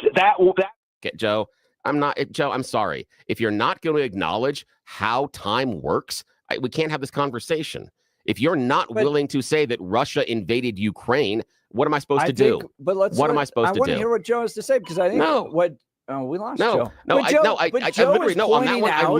literally cut Joe off because I asked him, can he acknowledge that Russia invaded Ukraine? And his answer was no. That's not correct. What Joe is pointing out, though, is that there was concern from Russia about the role of NATO in Ukraine. Yeah, and that was part of the reason why. I'm not justifying what Russia did, but to be fair and accurate, you have to look at why Russia felt it had, and I'm not agreeing with it, but why Russia felt it had to respond to Ukraine. So you think that because Ukraine could have gotten NATO membership, I'm not agreeing with it. That's okay. I'm not agreeing with it, but you have to provide a fair analysis of what happened. No, I am providing a fair analysis. Russia is the aggressor. Russia came in and took Crimea. Russia came in, and I'm sorry, if they're talking, they have NATO countries on their border right now. This whole idea of, no, we can't have NATO countries on our border. I'm sorry, you have them on your border right now. That is a BS excuse about Ukraine. Do you think Russia likes it? I don't care, honestly. But see, that's the really frustration here is like, and so I think care Trump about is Russia. Right. Okay, so this is I what think Trump is right in this sense of analyzing that this war should have never happened, could have been negotiated. Could have been negotiated. How? Yes. How much would Trump have come in first and said, "Okay, Putin, how much of Ukraine you want?" Would you be willing to give up 1 mile of Ukraine? We got so many calls coming in right now. Would you be willing to give up 1 mile of Ukraine to avoid a war with Russia? Sorry, I was asking a question while you were on the phone. No, that was someone else yelling at me. Would you be willing to give up, and we got to get to a break here. Would you be willing to give up 1 mile of Ukraine to avoid a war with Russia? That is not my decision to make. I know, but no, we're talking hypothetically. You asked me about a map. I'm asking you about a map. 1 mile of Ukraine to avoid a war with Russia. Where's the mile? Where's the mile and what are they taking?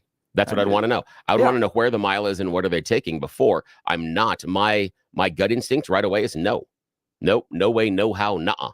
I am not willing. Not a single inch of Ukraine, and we will fight till the death to defend it. Yeah, I have this thing about, I don't know, sovereignty of nations. I got an issue with that I don't want any nation coming in and saying, you know what, because we're going to threaten invasion and war, you're going to have to give us some of your land. No, I'm not cool with that. And I don't understand why anybody would be. I don't understand that at all. How much of the U.S. would you be willing to give to Russia? Fight, because it's not our fight. How much of the U.S. If this was our land, yes. But having to constantly get into other people's fights to spend our money when we're $36 trillion in debt, and then worse, to even threaten to use the lives of our sons and daughters to go fight this. No, that's where I draw the line. All right, we'll get to your phone calls and texts. You're listening to the Jeff and Bill Show. This is Denver's Talk Leader, News Talk 710 KNUS.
All right, you're walking in to negotiate peace between Ukraine and Russia.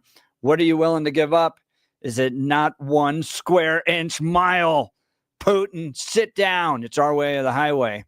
Or do we need to find some peace here because spending money, God forbid, any lives on this dispute, this aggressiveness by Russia, which I agree it is aggressiveness by Russia, there needs to be negotiation here because it's just not worth the money and the lives. Let's go to the phone lines. Tony Littleton, good morning. You're on the Jeff and Bill Show. Morning. Good morning. The conversation is interesting, but there are so many assumptions and facts that are wrong. And so let's get those straight, and then you can continue the conversation. First of all, Ukraine is not some small sliver. It is the largest land former satellite of the Soviet Union. Belarus is number 2. So if you talk about defending, what the fear is, what if Russia were to attack Latvia, a very small country that's a part of NATO, and we are sworn to defend Latvia via Article 5 of the NATO agreement, right? Well, the whole idea is avoid having Russia attack Latvia through Belarus and us defending a very small country. Right now, we've got a very large country with people who are willing to fight as long as they have weapons. And so those facts need to be straight. But Tony, Second, Tony, would you get peace though? If you could, if we gave up 25 miles, would you give peace? There's peace, and there may be land that is associated with it, but there's something much larger than the land. And I can see Ukraine giving up, say, Crimea, just saying, okay, Crimea can go. You got about 20 seconds. Go ahead. What Ukraine wants, that's a shame. Keep me through the break then, because this is the conversation you're getting. I'll do that. We'll continue the conversation. Tony, stick around. We got jam-packed phone lines. Text us if you'd like, 720-819-5115. You're listening to the Jeff and Bill Show. This is Denver's Talk Leader, News Talk 710 KNUS.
is 8 a.m. in the Mile High City on this Monday, February 17th, 2025. Good morning, Denver, Colorado. You've tuned into the Jeff and Bill Show, News Talk 710 KNUS. I'm your co-host, Jeff Hunt, along with Bill Thorpe, bringing you the freshest insights, hottest takes from the right, left, and center. Congratulations. You just woke up in the greatest country in history. Donald Trump's your president. We got a whole hour planned for you of engaging conversations, critical analysis, but most importantly, your phone calls and texts, because this is where Denver's voice is heard loud and clear. So grab a cup of coffee, Denver, and let's dive into the issues that matter most to you right here, right now. We're talking Trump, Crimea, Ukraine, Zelensky, J.D. Vance, Pete Hegseth, Vladimir Putin, how it all fits together.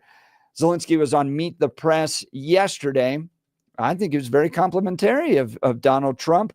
Wants to see where this goes. The only thing that came through in that was he wants to make sure he has a seat at the table on the peace that's negotiated.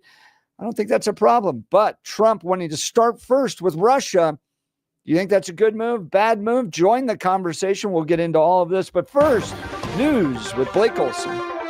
Blake Olson. Blake Olson, news and comment. All right, thanks a lot, Jeff and Billy. 21 degrees and partly cloudy in Denver, expecting a high of 37 on President's Day. The 7-10 5-day forecast coming up. Our top story, a missing CU Boulder student's body may have been found. The woman matched the description of an 18-year-old named Megan Trussell, who had been missing from her residence hall since February 9th. She's a character. She is a storyteller. She does voice impersonations. She's a really fun person to be around. That's Judy Bricado, a family friend of the Trussells, who was helping with the volunteer search on Saturday.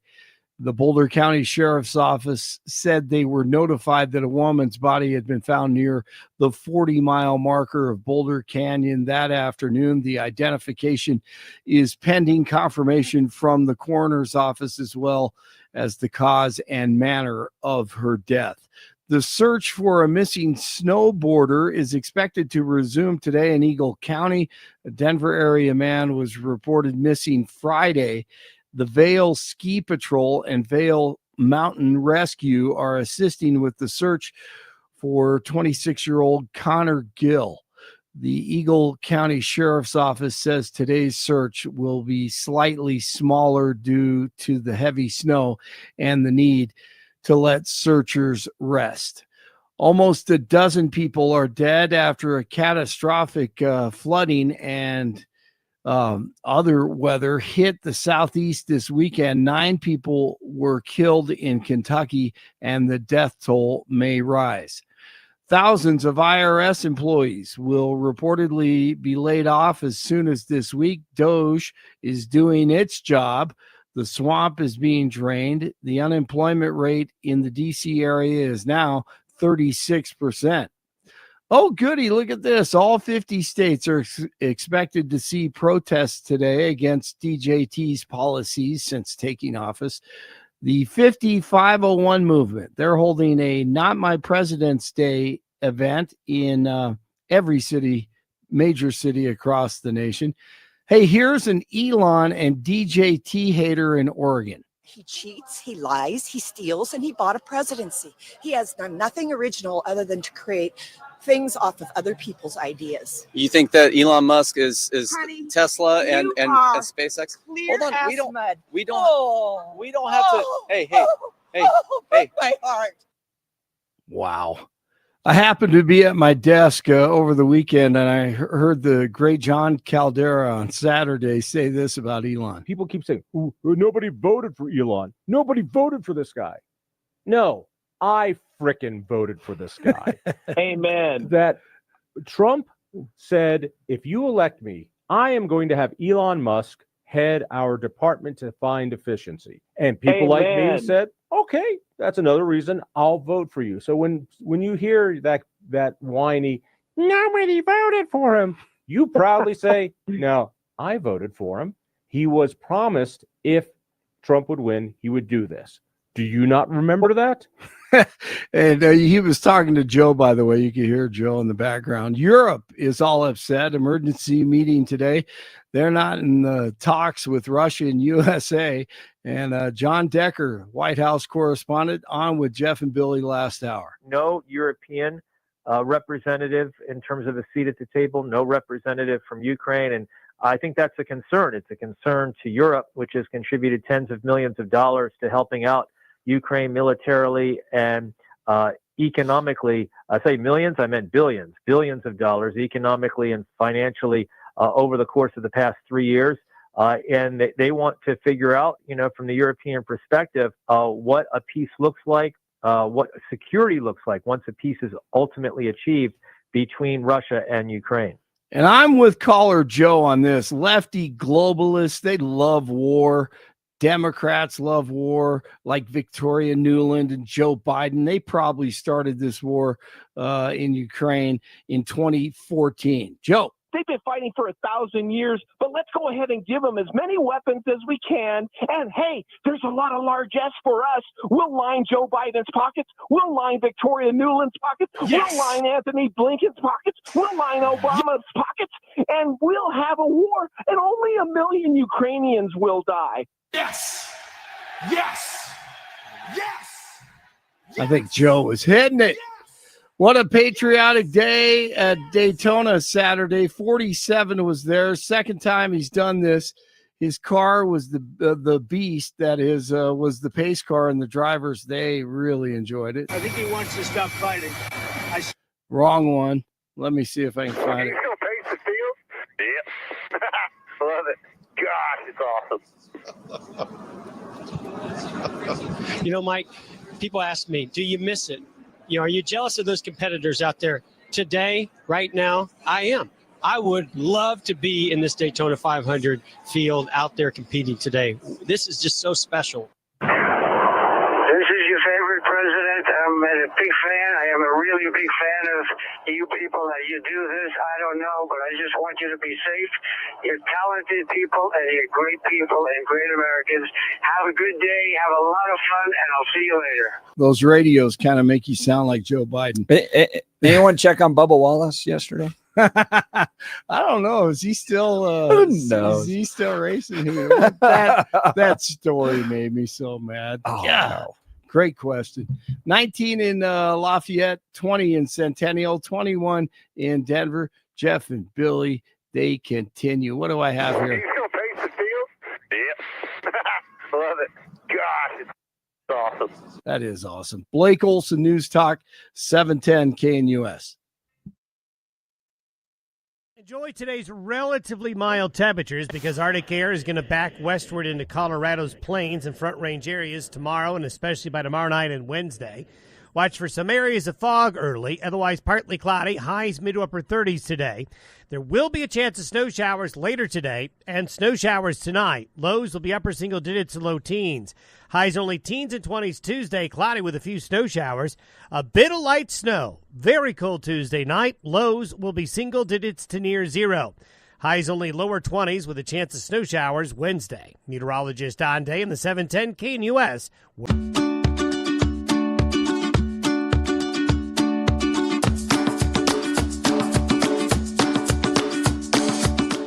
Yesterday, Vladimir Zelensky was on Meet the Press for a good 25 minutes or so. Kristen Welker interviewing him, very complimentary of Donald Trump, saying that he thinks Putin's willing to come to the table now because of Donald Trump's strength in this, but he wants to make sure he's got a seat at the table. Zelensky,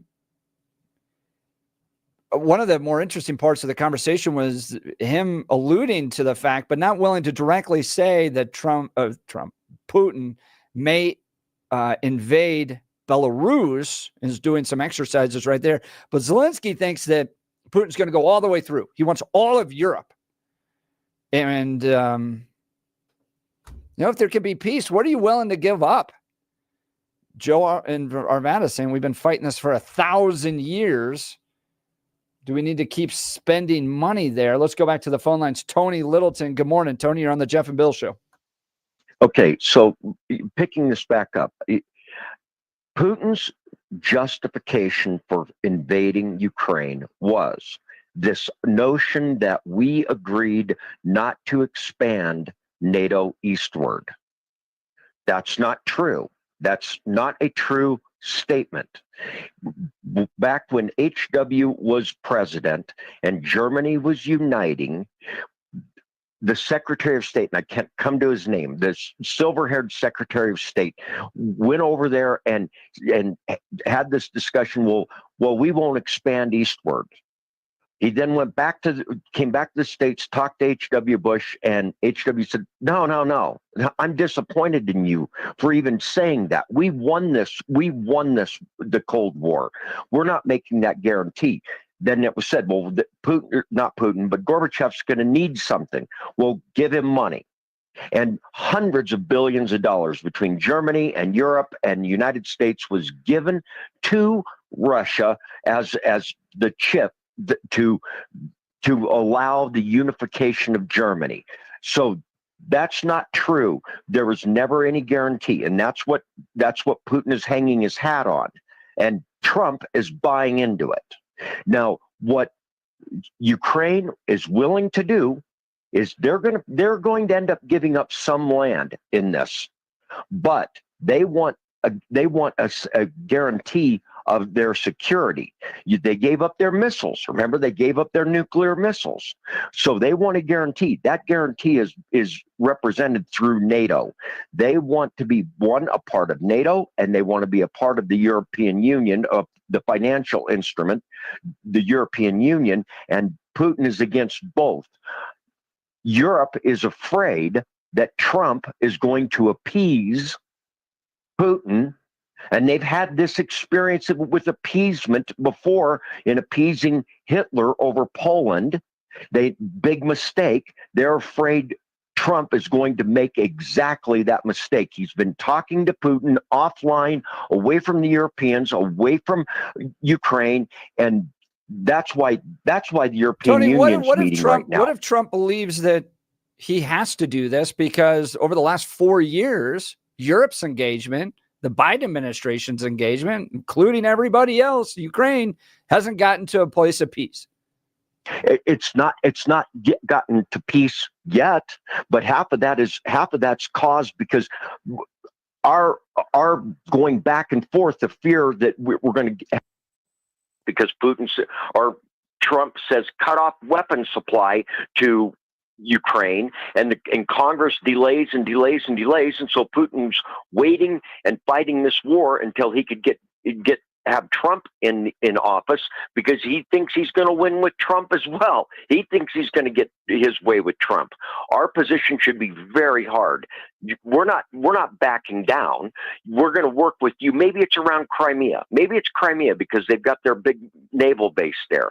Maybe give them Crimea, but Ukraine will join NATO if NATO decides they want Ukraine in, and you, Putin, have nothing to say about it. They never threatened. They never invaded Russia. They never were a threat to Russia.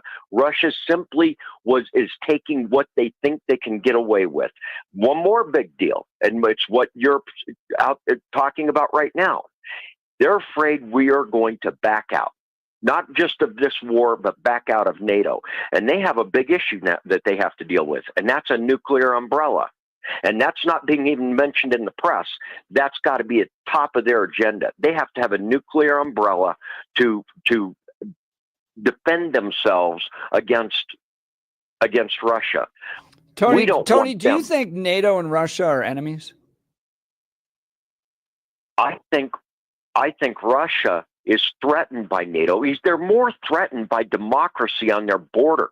That's more threatening to Putin than anything else, is having a democracy on his border. And that's what Ukraine is a fledgling democracy going through the growth pains that any big democracy or new democracy does. And that's what he really fears, is that he's got a democratic state, and his Russian citizens are on the other side, seeing what they can have in Ukraine, what Ukraine has and what they don't have. And he hates that. He hates that, them seeing that. Just like China doesn't like their people seeing what Taiwan has. It's the same exact game. So I'm looking at the map here, right? You've got Finland, Estonia, Latvia, Lithuania, all NATO countries that are right up against the border of Russia. Then Belarus, Ukraine, Moldova that are not. And then you go back down to Turkey, yes, and Georgia, I think, yes. So Georgia, no. Is Georgia, no? Okay, it's hard to see on the map. Thanks. So you have NATO countries that are growing right up against the border of Russia. That's right. That's right. They're not afraid of the little countries. They're afraid of the emerging democracy. And Ukraine's got a lot of minerals. A lot of growing of wheat and farm. They have oil. They have. I'm trying to find the right word. The minerals. That are hard to come by. Right. Rare earth minerals, of which now Trump is trying to trade weapons for rare earth minerals. He's throwing that out there. He's thrown that in the mix. Well, you got to give us something. He's playing his transactional game right now with Ukraine when he simply says to Russia, "Look, we'll work something out on the land, probably around Crimea." And Ukraine could probably live with that. But Ukraine wants security guarantees. And the only way that can be done is us saying, we'll decide when and if Ukraine is a NATO member and when and if they become part of the European Union. And Russia does not want to fight. They absolutely do not want to fight with NATO. Remember, NATO is 1 billion. They're having fight. If they don't want to fight with NATO, don't you understand their opposition to Ukraine joining NATO? Of course they don't want. Of course they don't want Ukraine as a part of NATO. But that's not their business. That's a sovereign country.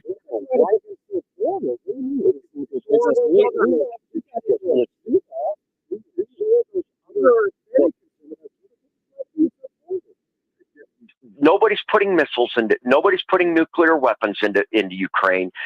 Ukraine has a right. They're a sovereign country. They have a right, and that's why H.W. Bush, and of course H.W. Bush knew that no, we're not making any guarantees to any potential dictator as to what the future of a country is. That's up to the country and the situation that we're in. They have every right to join the European Union. They want to be a democracy. They don't want to be under a dictatorship. They have a right to choose freedom over a dictatorship. And we should be standing behind that. And Biden was. To what point, though?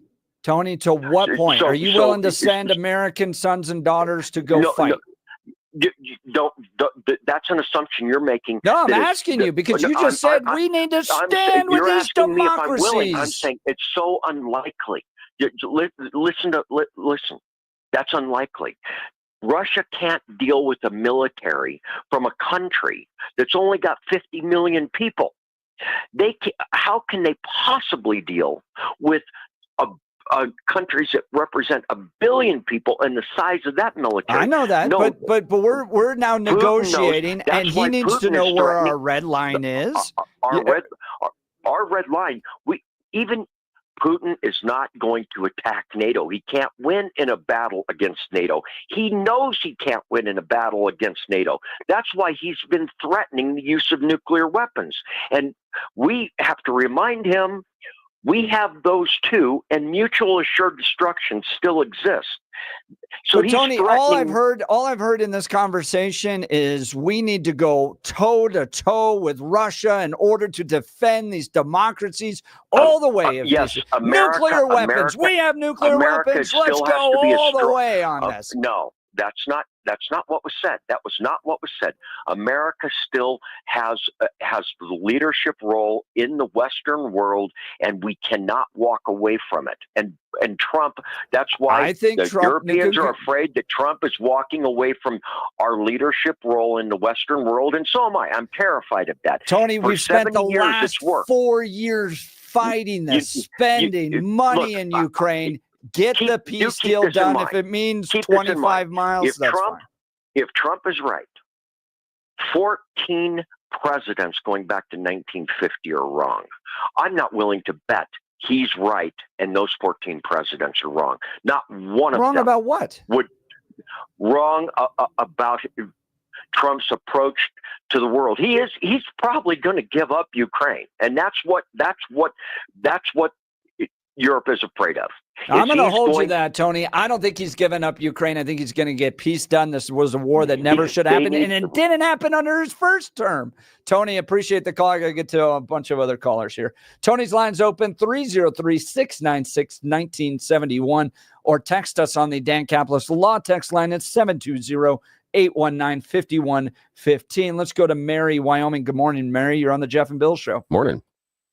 Hi, good morning.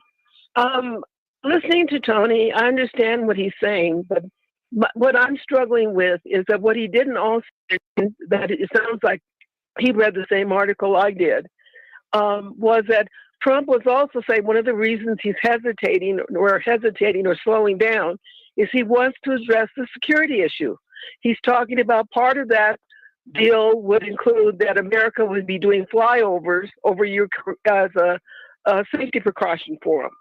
I think that people are not giving Trump enough credit. Personally, my first response when I was listening to Billy was, let's butt out of the negotiations. Let's let Trump do what he does. He does do deal, and I don't think this is a stupid man. And I feel that what is not taking effect, Jeff, I side with what you have been saying, because what it's not dealing with, all the wars that we've been in for other countries, World War II, etc. I mean, what's going through my mind is how many more of our people have to suffer. I listened to Billy and you talk about your family life and how great the things that you get to do. I didn't get to do that because my dad from World War II was a sniper, had PTSD, was hospitalized most of his life. I didn't have the wonderful, you don't deal with those kind of things because we keep interfering in these wars. My significant other died in Vietnam. Korea, disabled. I mean, I paid for our freedom. If someone comes after us, yes, we go after them. I'm tired of doing this for every other country. Let them fight their own battles. I don't want to see any more of our treasure maimed, etc. I want what you guys were able to do for your families now. Well, Mary, because we have peace in this country. I agree with you. And what I've seen is it's always justified, right? If we don't step in, the people of South Vietnam are going to be taken over by North Vietnam, and it's going to be terrible. If we don't step in, little girls in Afghanistan aren't going to go to school. If we don't step in, Afghanis are going to be ruled by a tyrant. If we don't step in, if we don't step in, and as a result, we're spending this. Look, this isn't just tens of thousands or even a few $1 million. This is tens, hundreds of millions of dollars, and it just continues to grow and grow and grow. I want to your point, Mary, see what Donald Trump can do here. We didn't have this war under his leadership. He's a good negotiator. I've read The Art of the Deal. I think this is his God-given gift, is negotiation. I would like to see what he can do with it. And I agree with Zelensky that at the end of the day, when this thing needs to be signed, Ukraine has a seat at the table. So I don't get all the controversy about it. I got a question for both of you. What's the level of involvement we currently have in Ukraine versus places like the things that Jeff outlined, Afghanistan and Vietnam? Are they the same or are they different? And if so, how different? Mary, you want to start? I would say it's held over our heads that we may end up in a ground war. And what to me I don't think is being addressed is Russia has China in their pocket, and North Korea. I mean, if this thing it could go global. See, now, Mary, on that one, Mary, I would go the other direction. Russia does not have China in their pocket. China has Russia in their pocket, and China has North Korea in their pocket. And so part of what I see in this conflict in Ukraine is that Russia's position in the world internationally has been eroded. Their economy has been eroded. They're now acquiescing to China.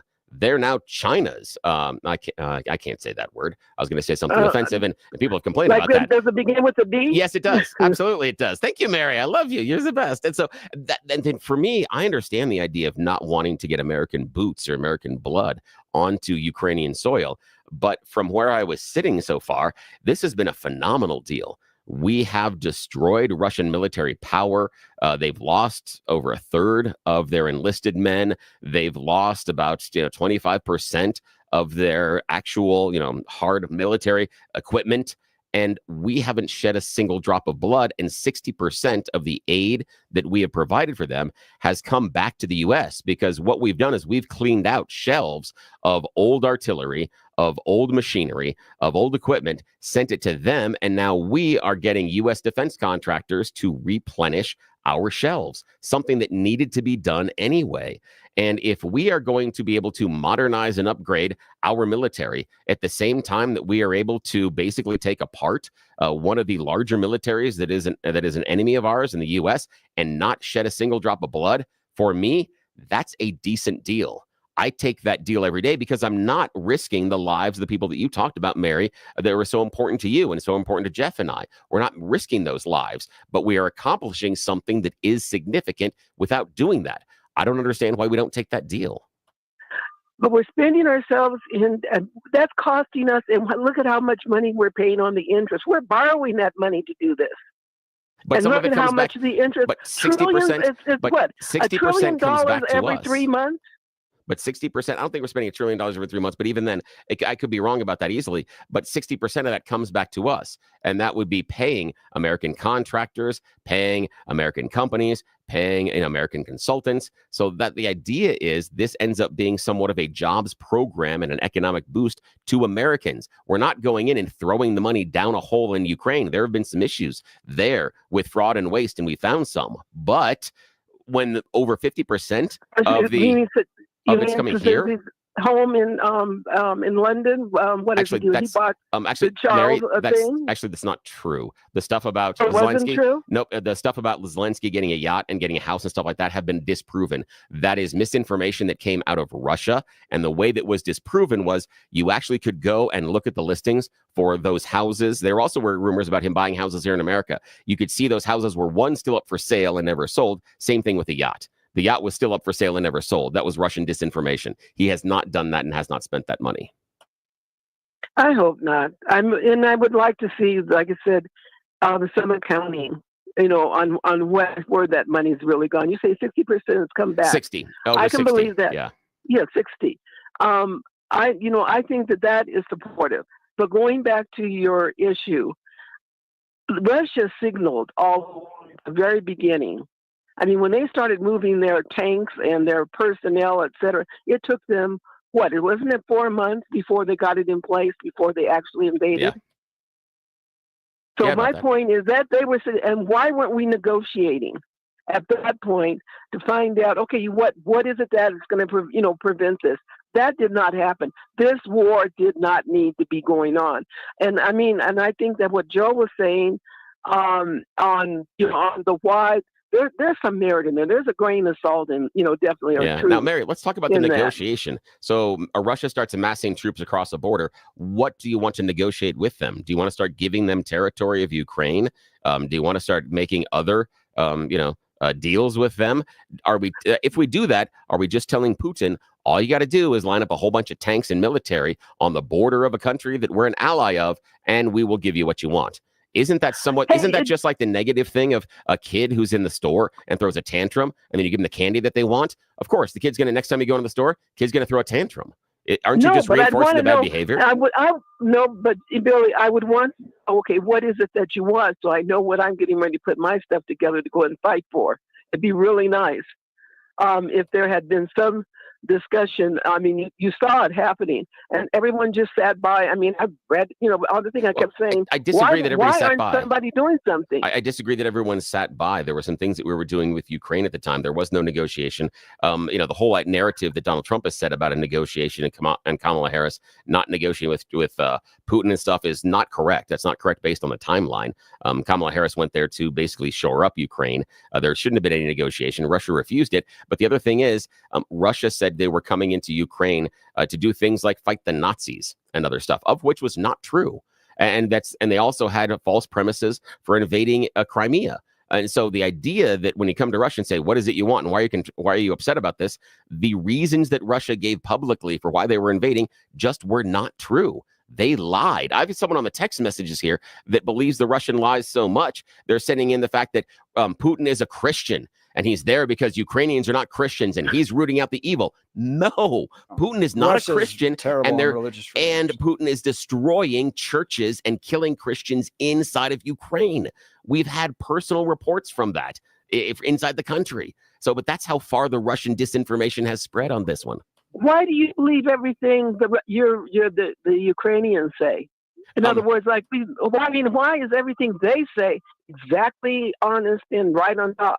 I haven't just taken everything that they've said, but we have a person. Oh, really? Hang on. We have a person that has joined the show twice so far that is working on the ground there. It's an American that is trying to fund the resistance inside of Ukraine, and he's talked to us about who he's talked to, what he's seen. He's seen the Russians going in and destroying the churches. He's talked to people where they've been captured that are Christians, and people, members of the parish, have been tortured and killed. He's talked to those individuals. I trust that guy. I also trust some of the other information systems that have verified some of the things that has been said inside of Ukraine. So I trust but verify the stuff that has been coming out of Ukraine. I want to make sure that I find 2 to 3 other sources for it to make sure that it backs up. And I can't find that on the Russian side, but in some of the cases with Ukraine, yeah, I find that. Mary, that's why I trust it. Great call. Sure. Awesome to talk to you. Thanks so much. Mary's line will be open 303-696-1971. You're listening to the Jeff and Bill Show. This is Denver's Talk Leader, News Talk 710 KNUS. At this hour, I'm Christina Ohio in Dallas, and here are your top stories. Doge has released its latest round of cuts, including hundreds of millions in wasteful contracts that have been canceled, including $486 million to the Consortium for Elections and Political Process Strengthening, $47 million for improving learning outcomes in Asia, $40 million for Gender Equality and Women Empowerment Hub, $29 million to strengthening political landscape in Bangladesh, $32 million to the Prague Civil Society Center, and $20 million for fiscal federalism in Nepal, along with dozens more contracts. Elon Musk and his Doge team have been working day and night to cut waste, fraud, and abuse out of the federal government, eliminating more than $102 billion so far. Doge listing in detail everything that is being cut on X and the Doge website in the sake of complete transparency. Thousands of fans at the Daytona 500 cheering wildly as Air Force One flew over the track before President Donald Trump made an appearance to watch the race. Trump took to the track with his granddaughter in tow, then took a lap in the Beast while giving a good luck radio message to drivers at Daytona. This is your favorite president. I just want you to be safe. Have a good day, have a lot of fun, and I'll see you later. That's what you need to know at this hour. In Dallas, Christina Ohio, Salem News Channel.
back to the Jeff and Bill Show. What do you think of possible negotiations taking place between Trump and Russia, bringing Ukraine into it? Should Ukraine be the first meetings that Trump has? Then we'll go talk to Russia, or just go straight talk to the aggressor. Figure it out. Let's go to the phone lines. Francis Golden. Good morning, Francis. You're on the Jeff and Bill Show. Morning. Hey, guys. Hey, I really think this NATO stuff was a pretext for the invasion. And I do fall into the camp of thinking that if Trump were president, I don't think Putin would have done this. Just because, and I think there was no foreseeable peace to be that the U.S. could have helped broker at all with Biden, because there was simply nobody there. I mean, Biden was just gone. And so anything I think is pointed in the correct direction here. My problem is that I do think it looks bad to start with the aggressor and discussing things. And I don't want Russia to get any benefit whatsoever out of this aggression, because look, and it's not, Joe's just wrong. They haven't been doing this for 1,000 years and this and that. It's nothing like the Middle East conflict, if that's the intent of the comment. But Russia's always viewed Ukrainians as kind of like a satellite state, like there's some large portion, although in a minority, that are ethnically Russian. There's people who speak Russian, but there's also people who, majority who are not ethnically Russian and don't speak Russian in Ukraine. And they kind of view, I think Russia views Ukraine as kind of we view Canada, or certainly as Trump views Canada, let's put it that way. And I don't think that there's really, that isn't how it goes. That isn't, we're not similar culturally. I mean, there's parallels, but it's not the same. And I just think you don't, that's why there was a pretext invasion, and it was the NATO pretext, because fundamentally NATO's been around for how long? And it's never actually done anything, that Russia would have a reason to fear. It's a treaty that is mutual defense treaty, similar to what the old Soviet Union had with the ccu, I think was how I pronounced it. But so it doesn't. None of this stuff lines up like that. And really, Russia's already got a satellite little puppet state in Belarus as it is. They're not going to invade Belarus. Belarus is completely aligned with Russia in everything. I hope that Trump can maybe get some traction on this stuff. It's a bad look to keep the Europeans who actually have a stake in the game out of it. And we've, to my knowledge, I don't think we've lost any actual American military individuals in this war whatsoever. I think we've given a little over $50 million, which we were the primary defensive support donor, but that's it. Yeah. And Francis, I want to ask you though, and I appreciate you not wanting to give Putin an inch of land, not reward him at all in this. I wonder though, if you can only approach it that way if you've totally defeated your enemy, right? Like if we're looking at Germany post-World War II, Japan post-World War II, yeah, you do what we tell you to do because we were dropping nukes on you. We beat you into submission, but we didn't do that with Russia. And if we're going to go and negotiate with Russia, giving up a little bit of land, Crimea, all that, in order to get some peace, I don't know. Doesn't seem too bad to me. I think that we have a historical reference for this, and I think it's Hitler. I mean, Hitler, as an authoritarian leader, just stormed through neighboring countries under the pretext that he needed, living room, and that there were people who were culturally aligned with Germany.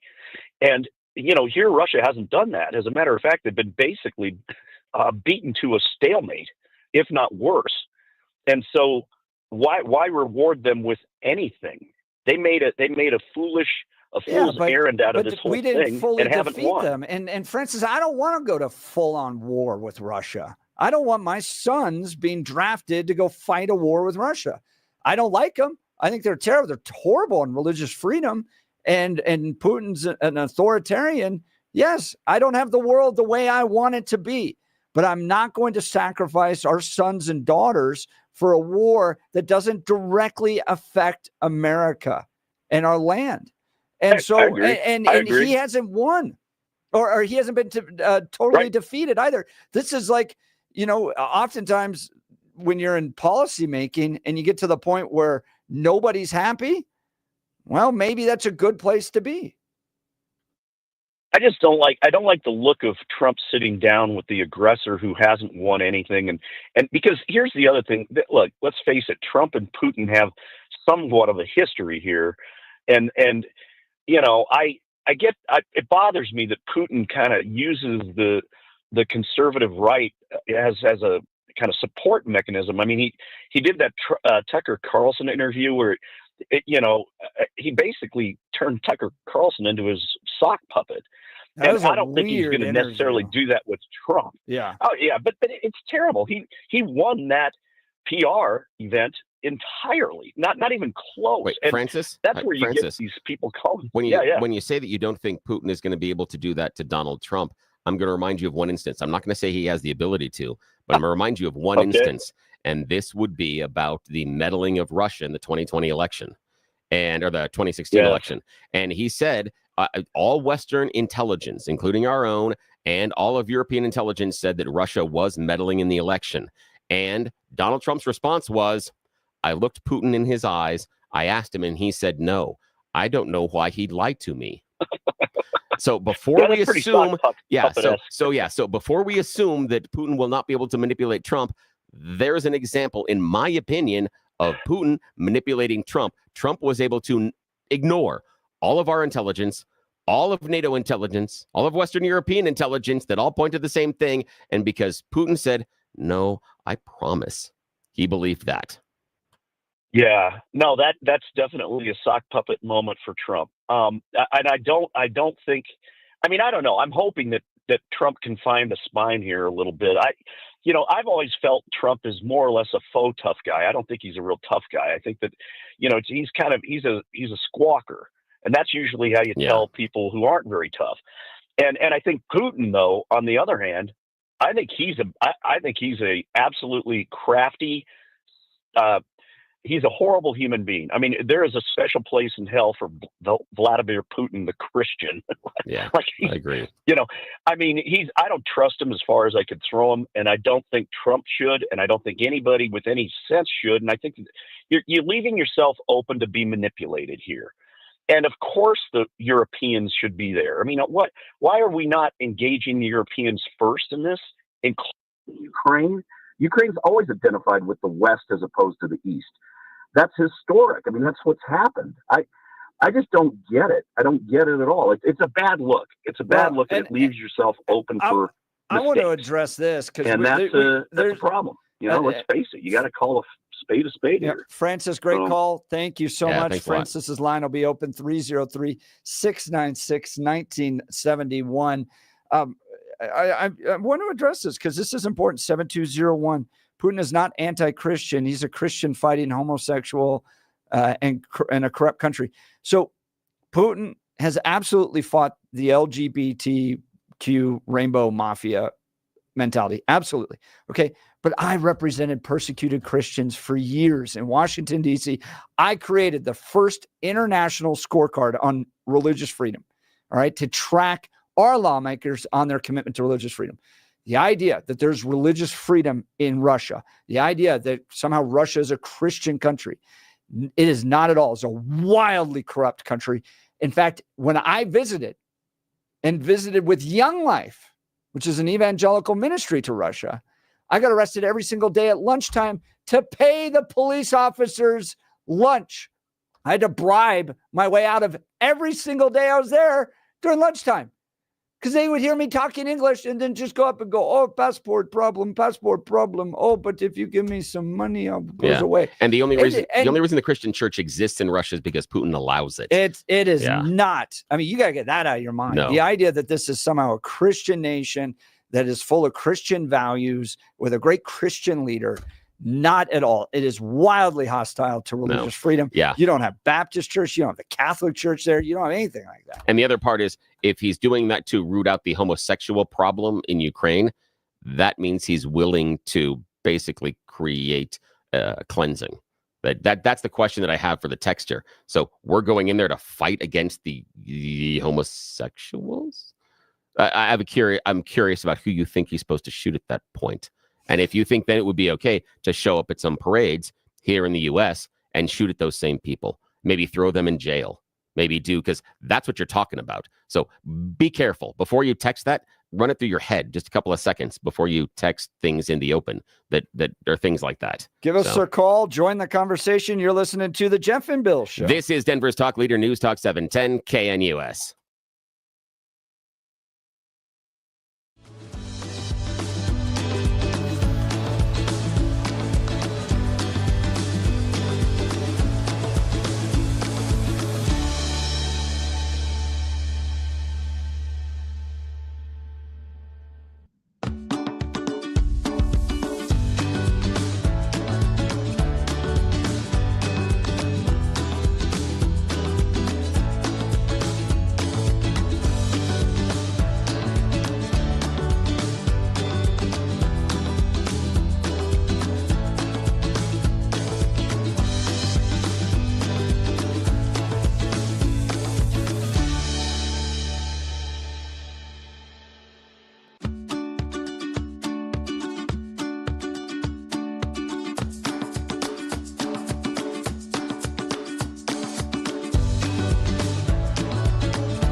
Welcome back to the Jeff and Bill Show at the phone line.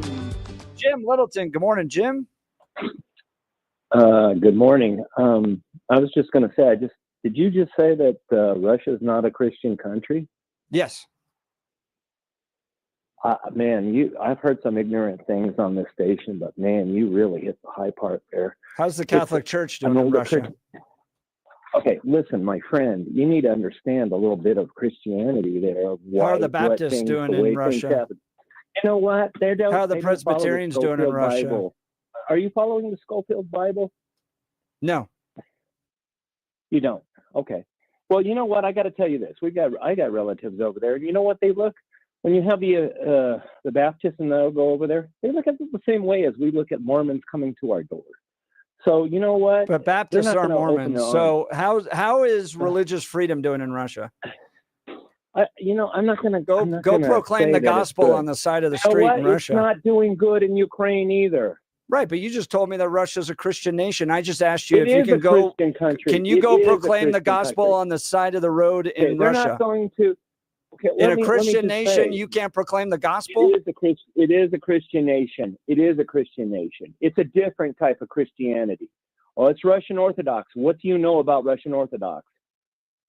Well, what do you mean? What do I know about Russian Orthodox? It is a Russian Orthodox country. You know, you have Greek Orthodox, you got Russian Orthodox. How did that happen? Right. Well, there was a schism, a split in the church. Correct. And what caused that? I don't know. Hey, again, who cares? I mean, who cares? Let's go back to the figure out whether or not it's a Christian nation. Who cares? I mean, but who cares why they split? It's not a Christian country is the most ignorant. It's like saying all of South America is not Christian. I think there's more religious freedom in South America than there is Russia. Jim, I think you're broken on this one. Sorry. I've been there. It's not a Christian nation. You're listening to the Jeff and Bill Show. This is KNUS.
9 a.m. Mile High City on this Monday, February 17th, 2025. Good morning, Denver, Colorado. You've tuned into the Jeff and Bill Show. News Talk 710 KNUS. I'm your co-host, Jeff Hunt, along with Bill Thorpe, bringing you the freshest insights, hottest takes from the right, left, and center. We've got a lot to cover this hour. I want to get to the restaurants in Denver in a last-ditch effort to try to keep their doors open, sending a letter to Mayor Mike Johnston. But I got to bring this up because there's so many text messages here, Bill. I got to just address this. Yeah. Okay. Let me help remind everybody that for about 100 years, Russia was the Soviet Union, a communist country. Okay. And unless you failed your history classes, communism and Christianity don't get along.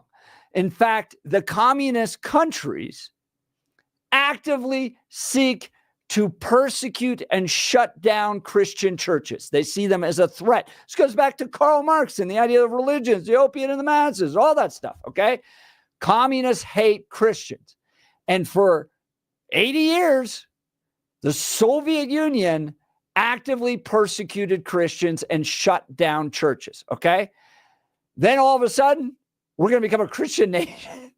Guys, give me a break. I've been to Russia to serve with evangelical groups, okay? It is not a Christian nation the same way America is a Christian nation, not even close. And while you can technically, yes, practice Christianity, you cannot actively preach the gospel or engage in public proselytization. It's significantly restricted by law in Russia. Also, if you're not a part of the Russian Orthodox Church, you're not allowed. It's not about a choice or freedom of religion. It's about what is allowed from the state. And remember, we've quoted on this station a number of times the statements coming out of the leader of the Russian Orthodox Church, and it is nothing more than Russian propaganda. He has over and over again given voice to stuff that Putin wants people to say or be afraid of. He is just following in lockstep. That is a church that is allowed to exist because Putin gives it its blessing and allows it to continue. Those people, if they started to fight back or do anything as far as religious freedom, would cease to be alive. This is not a religious freedom. And the idea that Russia went into Ukraine to fight the Nazis, the anti-Christians, or the homosexuals is nothing more than Russian propaganda. That is ridiculous. If you have been fed that by any of your information sources, you need to stop listening to them because they're lying to you. They're just lying to you. You need to find some different sources of information. I mean, I'm reading Assemblies of God articles right now about how they're having their churches shut down. Yeah. I mean, guys, come on. Yeah. And we had the guy that was on the station here a couple of times talking about the Christians that were being tortured in Ukraine by Russian soldiers, about churches that were being destroyed by Russian soldiers. That one of their questions was asking what religion you are, and if you were an official of a local church, that meant you were going to get extra torture. Here's Assemblies of God article just this last year, okay? Assemblies of God, which are little Pentecostals, right? Like the movement of the Spirit, they're great. They're totally within the Christian tradition, right? Late on the afternoon of July 7th, Russian President Vladimir Putin signed into law legislation against terrorism and extremism. An amendment in this law prohibits freedom of religion in a way that is considered the most restrictive measure in post-Soviet history. The law, which was passed in the upper and lower houses of Russian parliament on June 24th, could go into effect as early as July 20th. Under this law, all personal evangelism on the streets and in individual homes is now restricted. Evangelizing outside of registered churches will result in fines. Christians meeting in homes are not allowed to invite unbelievers. Christians wishing to share their faith must secure government permits through registered religious organizations. Even with such permits, they are not allowed to witness anywhere besides registered churches and religious sites. Churches that rent rather than owning facilities will be forcefully disbanded. Besides rendering evangelism illegal, the law will also punish not reporting violations. Russian believers and missionaries will be under constant scrutiny of officials and even neighbors. Individuals found guilty of violating the new law will be fined up to $800, while organizations found in violation will be fined up to $15,500. Foreigners found in violation will be deported. That's missionaries. All aspects of the law also apply to internet activities. So, guys, I'm not into the, we've had a big conversation for the last 2 hours about negotiating peace with Russia and Ukraine, and I think there can be peace there, and I'm willing to give up some land in order to get peace there, and I even understand Russia not wanting NATO neighbors, okay? But this idea that somehow Russia is this great Christian nation with all this religious freedom, give me a break. All right, let's go back to the phone lines, and we'll get to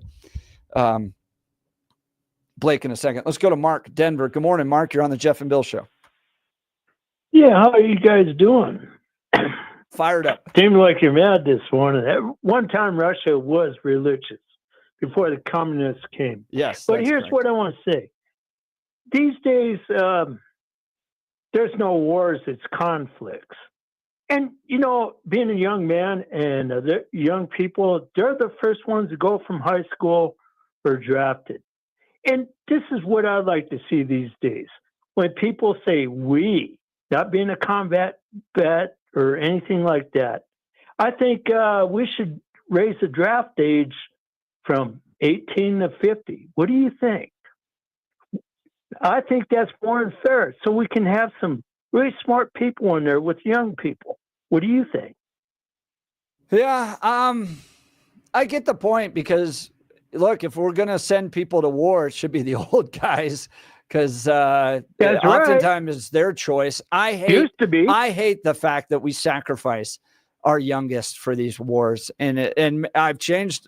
Look, I remember being a young guy, wanted to run off and join the military, took the ASVAB, did ROTC, did all that stuff. And I was gung-ho on the idea of joining the military. And I remember my dad always being really hesitant on it. He was in the 60s in Boulder, just going, we're sending our sons off to fight these wars that shouldn't be ours to begin with. He was at the height of Vietnam and all that stuff. And now that I have sons, the idea that I would commit my son to fighting a Russian for Ukrainian land sounds insane to me. Would you go with him, Jeff? No. Would you go? No, I'd rather go than Why? him. But I don't think we should be shedding American blood in order to stop Russia in Ukraine. Right. Yeah, but would you go and fight instead of your son? Yeah, I would. Yes, 100%. There you go. How about Billy? How about me? What? Would you fight a war instead of your son? Depends on what and where we're talking about. What war? What's the conflict? Things like that. Is it a conflict? There's no wars anymore. It's conflict. Yeah. Would you depends on where it is and what. Before you send your son? Depends on what it is and what. Because the idea is, I believe. So you send your son and you stay home. Marcus, wait. I believe you are setting up a false premise, as if it is one choice or the other. No. Wait, the issue is you got one Marcus, decision. I know that's what I'm saying is I believe you've set up the false premise. I want to see what the conflict is and anything else before I say that either my son or myself would go. That now, if it was something where, and now the thing is, this is what I wanted. I just want to know what the conflict is. If it's a choice of one person going instead of the other, yes, I would probably go instead of my son simply because of it. But Marcus, here's the idea. It's because, I believe most adults would make this choice simply because of age, because the opportunity available to the younger generations is much wider, larger, and expansive than what it is for the older generations. I've run my race. That's right. I'm very close to the end of my race. The other part of this, though, that we have to acknowledge is if we staff and we basically set up an entire military of dudes that are over 50, I'm not certain how much crap we're winning because half and half. But again, why half and half? Why couldn't everybody be offered that? And that's the idea: is if you're going to give everybody the choice, you have to. But on a draft, that's all. We need to have a balance. Yeah, but I don't think we would have a balance, because I don't think that gets to a balance. Show up. I know, but I don't think that's necessarily the a balance inside. They always say this and this and this. They never show up. Who are we? Would you do it? But interesting point, Marcus. Thanks for the call. And our president had a chance to show up, and he didn't. Just want to put that on the table, but too. neither of you and I. So let's go. I'm totally honest about that. News for Blake Olson. Blake Olson, news and comment.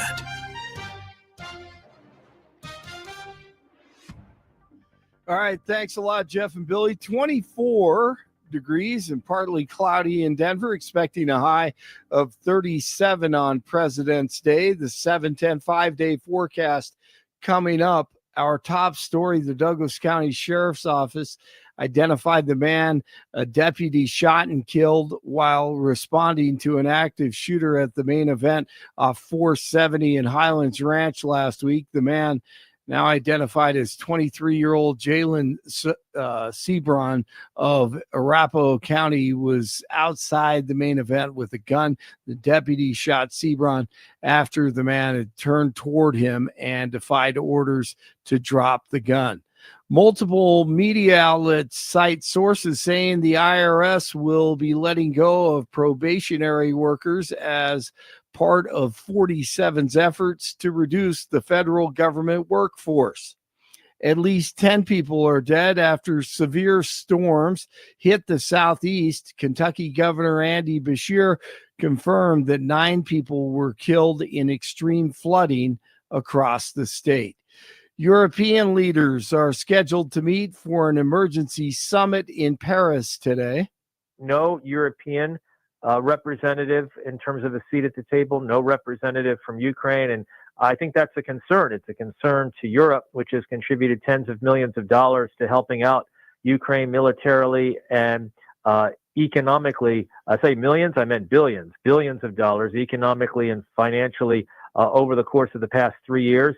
And they want to figure out, from the European perspective, what a peace looks like, what security looks like once a peace is ultimately achieved between Russia and Ukraine. NBC White House correspondent John Decker on with the fellas this morning. DJT spoke with Russian President Putin about negotiating an end to that war. I think he wants to stop fighting. I see that. We spoke long and hard. Steve Witkoff was with him for a very extended period, like about 3 hours. I think he wants to stop fighting. They have a big, powerful machine. You understand that. And they defeated Hitler and they defeated Napoleon. They've been fighting a long time. They've done it before. And but I think he'd like this. I think he would like to stop fighting. Patriotic Day at Daytona Sunday. 47 was there. Second time he's done this. His car, the Beast, was the pace car. He's going to pace the field? Yep. Love it. Gosh, it's awesome. Mike, people ask me, do you miss it? Are you jealous of those competitors out there? Today, right now, I am. I would love to be in this Daytona 500 field out there competing today. This is just so special. DJT talked to the drivers as he led the field around the track, Jeff. Well, I was going to say, did you ever see the Jeff Gordon ad, the Pepsi one, where he goes to a car dealership and does a test drive?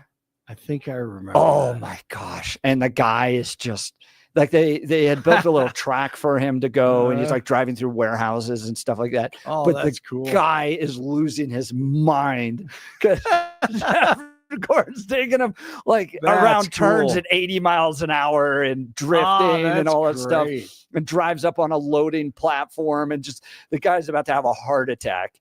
I think I remember that. Yeah, I'm gonna look so that one funny. Up. Jeff Gordon was hilarious in that. No doubt. That's a good one. I'll check that one out. So here's DJT talking to the drivers. This is your favorite president. I'm a big fan. I am a really big fan of you people that you do this. I don't know, but I just want you to be safe. You're talented people, and you're great people and great Americans. Have a good day. Have a lot of fun, and I'll see you later. William Byron wins the race, and Canadians booed the American national anthem in Canada, in Montreal, as USA proceeded to beat them down. And they win the game 3-1 in the Four Nations face-off. There were 3 fights in 9 seconds on the ice after the national anthem was booed. We're going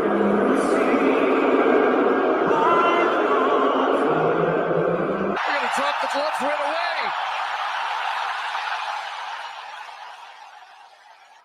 away. And the crowd went wild. It was an awesome scene.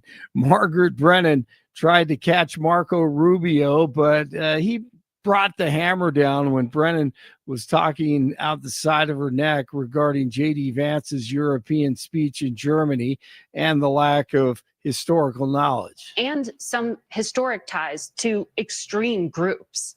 The context of that was changing the tone of it. And you know that the censorship was specifically about the right. No, I have to disagree with you. Free speech was not used to conduct a genocide. The genocide was conducted by an authoritarian Nazi regime that happened to also be genocidal because they hated Jews and they hated minorities and they hated those that they had a list of people they hated, but primarily the Jews. There was no free speech in Nazi Germany. There was none. There was also no opposition in Nazi Germany. They were a sole and only party that governed that country. So that's not an accurate reflection of history. I also think it's wrong. Again, I go back to the point of his speech. Okay, the point of his speech was basically that there is an erosion in free speech and intolerance for opposing points of view within Europe, and that's of concern because that is eroding this. Absolutely. So as we speak, I mean, I want to take a moment to just think about this. Okay. CBS News, Margaret Brennan says free speech help lead to the Holocaust. Okay. I mean, like, it's where I'm so confused. I know, isn't it? So this is what's called the Weimar fallacy. Okay. And our friends over at FIRE, the free speech organization, quickly responded to this stuff yesterday. Yeah. Okay. They even brought up one of their fellows, their senior fellows at the free speech organization, the daughter of Holocaust survivors, to explain how the idea that free speech led to Nazism is exactly the opposite from what happened. Okay. They actually censored Adolf Hitler to the point where they pretty much allowed anybody to have free speech except for him. And that led essentially to a backlash that resulted in the Nazis winning the initial elections and then taking control. So they said that this Weimar fallacy was that Germany had plenty of hate speech codes. Indeed, Hitler was banned from speaking in parts of Germany. The censorship did nothing but make Hitler a martyr. Right. Goebbels conducted a whole propaganda campaign on the back of it, saying he alone of 2 billion people on earth may not speak in Germany. Germany had no free speech, no rule of law, and millions have died because of it. Yes. I mean, it's and Margaret Brennan is a journalist who relies on the First Amendment to be able to do her job. No doubt. She should have talked about the New York Times not using free speech and reporting on it. I mean, that was a huge problem in the West as well. I mean, and then you listen to this piece done by 60 Minutes. I want to just listen to this real quick. These are German prosecutors talking about what they do to stop people engaging in, quote, hate speech. Is it a crime to insult somebody in public? Yes, it is. And it's a crime to insult. Okay, listen. Right. Today I'm going to go down to the anti-Trump rally down outside the Capitol. They're down there at noon again. Yep, because it's try to drop by. It's so much fun to interview these people. Okay, because the logic stops 2 steps in. So I could spend all day down there, and I probably will. I have a ton of fun. I was there on February 5th. Okay, listen to this again. Is it a crime to insult somebody in public? Yes, it is. And it's a crime. Okay. Yeah. The entire march The entire anti-Trump march by these progressives was an insult to Donald Trump. I mean, they were shouting, F Trump, F Trump. This. I mean, they had the most obscene signs out there. Donald Trump should do this. I mean, it was terrible. Yeah. It was, of course. Okay. So progressives have no problem whatsoever insulting Donald Trump. Right. And who's the judge and jury on that? I mean, where is the line? Well, and that's what you get out of this. Oh my gosh! And to watch these German prosecutors gleefully laugh. The line on it is truth. I mean, that's no, but Blake was asking the line. Yeah, the line on this is truth. And in Germany? Yes, the German. It's not the line is not truth. Yes, it is. No, you have to be respectful. In fact, that's the line. No, you have to actually. You can be perfectly truthful, and not be respectful, and still get charged by these guys. That's not how I'm reading. Respectful dialogue. I watched the whole 20-minute thing on CBS. That's not how I'm reading their criminal code. I understand, but inside their criminal code, they do outline that truth is an absolute defense. That if the insults that you are hurling are actually true, then it's not considered the same thing. So truth is an insult. So the idea being, and that's just so stupid. You got to go to court to prove that is truth. No, but hang on. In this stuff. Yeah, but we've had to do that. Remember, Fox News wrote a nearly $800 million check because they couldn't prove this election was stolen. The whole people down the state capitol yelling F Trump, F Trump, F Trump are not engaging in truth. Yeah, and they may think they are. But that's what freedom of speech is. What drove me nuts about this whole piece was when they're sitting there laughing about how they had to confiscate these phones. Oh, well, did they like having their phones confiscated? No, they didn't. Did they like having their doors kicked in? No, they didn't. But they posted a meme. JD Vance was so spot on critiquing this, and they all do it in the defense of democracy. Oh, we want to protect democracy by taking away your rights to freedom of speech. Yep. Goodness gracious. It's frightening. It is absolutely frightening. And every one of them, all three of them that were sitting there are satanic devil worshipers. That's who they are. Missing CU Boulder student's body may have been found. The woman matched the description of 18-year-old Megan Trussell, who went missing from her residence hall on February 9th. The Boulder County Sheriff's Office said that they were notified that a woman's body had been found near the 40-mile marker of Boulder Canyon that afternoon. All right, the Nuggets return to action on Thursday night in Lodo. They play host to the Hornets. If you missed this over the weekend, Matt McClung won the dunk contest for the third straight year. He jumped over a 7-footer and a car at the same time and threw it down behind his head. He doesn't even play in the NBA. He's in the developmental league, and he's the only draw to All-Star Weekend. As far as I'm concerned, the thing was absolutely incredible.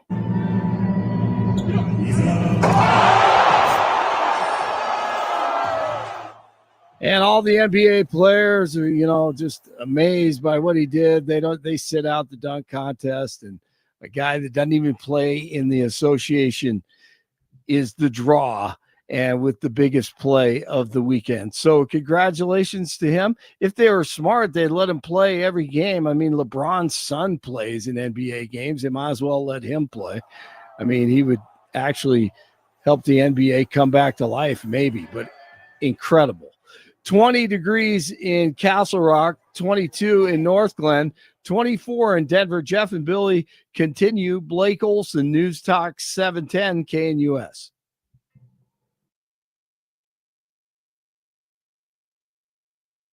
Enjoy today's relatively mild temperatures because Arctic air is going to back westward into Colorado's plains and Front Range areas tomorrow and especially by tomorrow night and Wednesday. Watch for some areas of fog early, otherwise partly cloudy, highs mid to upper 30s today. There will be a chance of snow showers later today and snow showers tonight. Lows will be upper single digits to low teens. Highs only teens and 20s Tuesday, cloudy with a few snow showers. A bit of light snow. Very cold Tuesday night. Lows will be single digits to near zero. Highs only lower 20s with a chance of snow showers Wednesday. Meteorologist Ande in the 710 KNUS Weather Center. Before we get back to the regularly scheduled part of the program, I want to take a moment to talk to you about a brand new advertiser here, Wound Care Associates of Colorado. They've come into Colorado and changed the game when you're dealing with chronic wounds. It seems like, a slow healing cut, a diabetic ulcer, a pressure sore doesn't seem like a big deal. You got other things going on in your life, but that small cut and wound can become a very big deal. Torn skin and tissue is the perfect place for dirt, germs, bacteria to enter your body. And if you have a slow healing cut, a diabetic ulcer, a pressure sore, things can go south fairly quickly. Jennifer, who started Wound Care Associates of Colorado, talks about her uncle, who had some comorbidities, diabetes, neuropathy, developed a small cut on his toe. That was the least of his worries. It's a small cut. Those heal, right? They've healed the rest of our lives. Why would this one be a danger? Well, that one got infected. And by the time he sought medical attention, he needed to have part of his foot amputated. And that was supposed to cure it. But it didn't. It didn't stop the infection because it had gotten so far into his blood, his organs, and his bones. A couple of days later, he passed away from a simple cut on his foot. That's why ignoring the problem doesn't fix the problem. I had a personal experience with this in my family with my aunt. She'd had a long cut that was not really healing. She got MRSA, spent numerous weeks inside the hospital, and ended up with some amputations because of it. So ignoring the problem isn't going to fix the problem. That's why you need to reach out to Wound Care Associates of Colorado if someone in your life has a diabetic ulcer, pressure sores, slow healing cuts. They're changing the game here in Colorado because first, they're doing it old school. They're doing it like the concierge service. They will come to your home.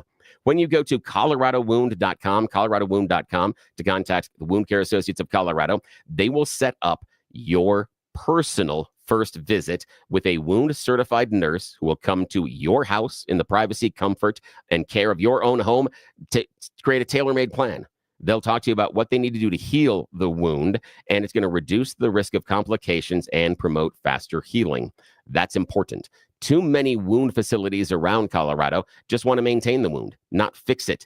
That still means that your tissue, your skin is still open for business for the dirt, germs, and bacteria. That doesn't help, does it? No. You're not going to go see a doctor that's going to say, well, we're just going to make sure that broken bone doesn't get any worse. No, let's heal it, doc. How about we do that thing? That's what you get with Wound Care Associates in Colorado.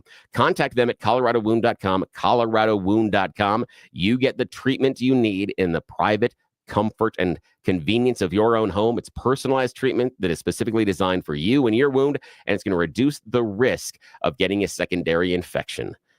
Don't mess around. Wound Care Associates of Colorado. Contact them today, coloradowound.com, coloradowound.com. And when you do, tell me you heard about them here on the Jeff and Bill Show.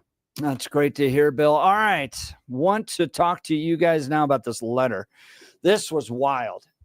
Denver Gazette reporting a letter to Mayor Mike Johnston.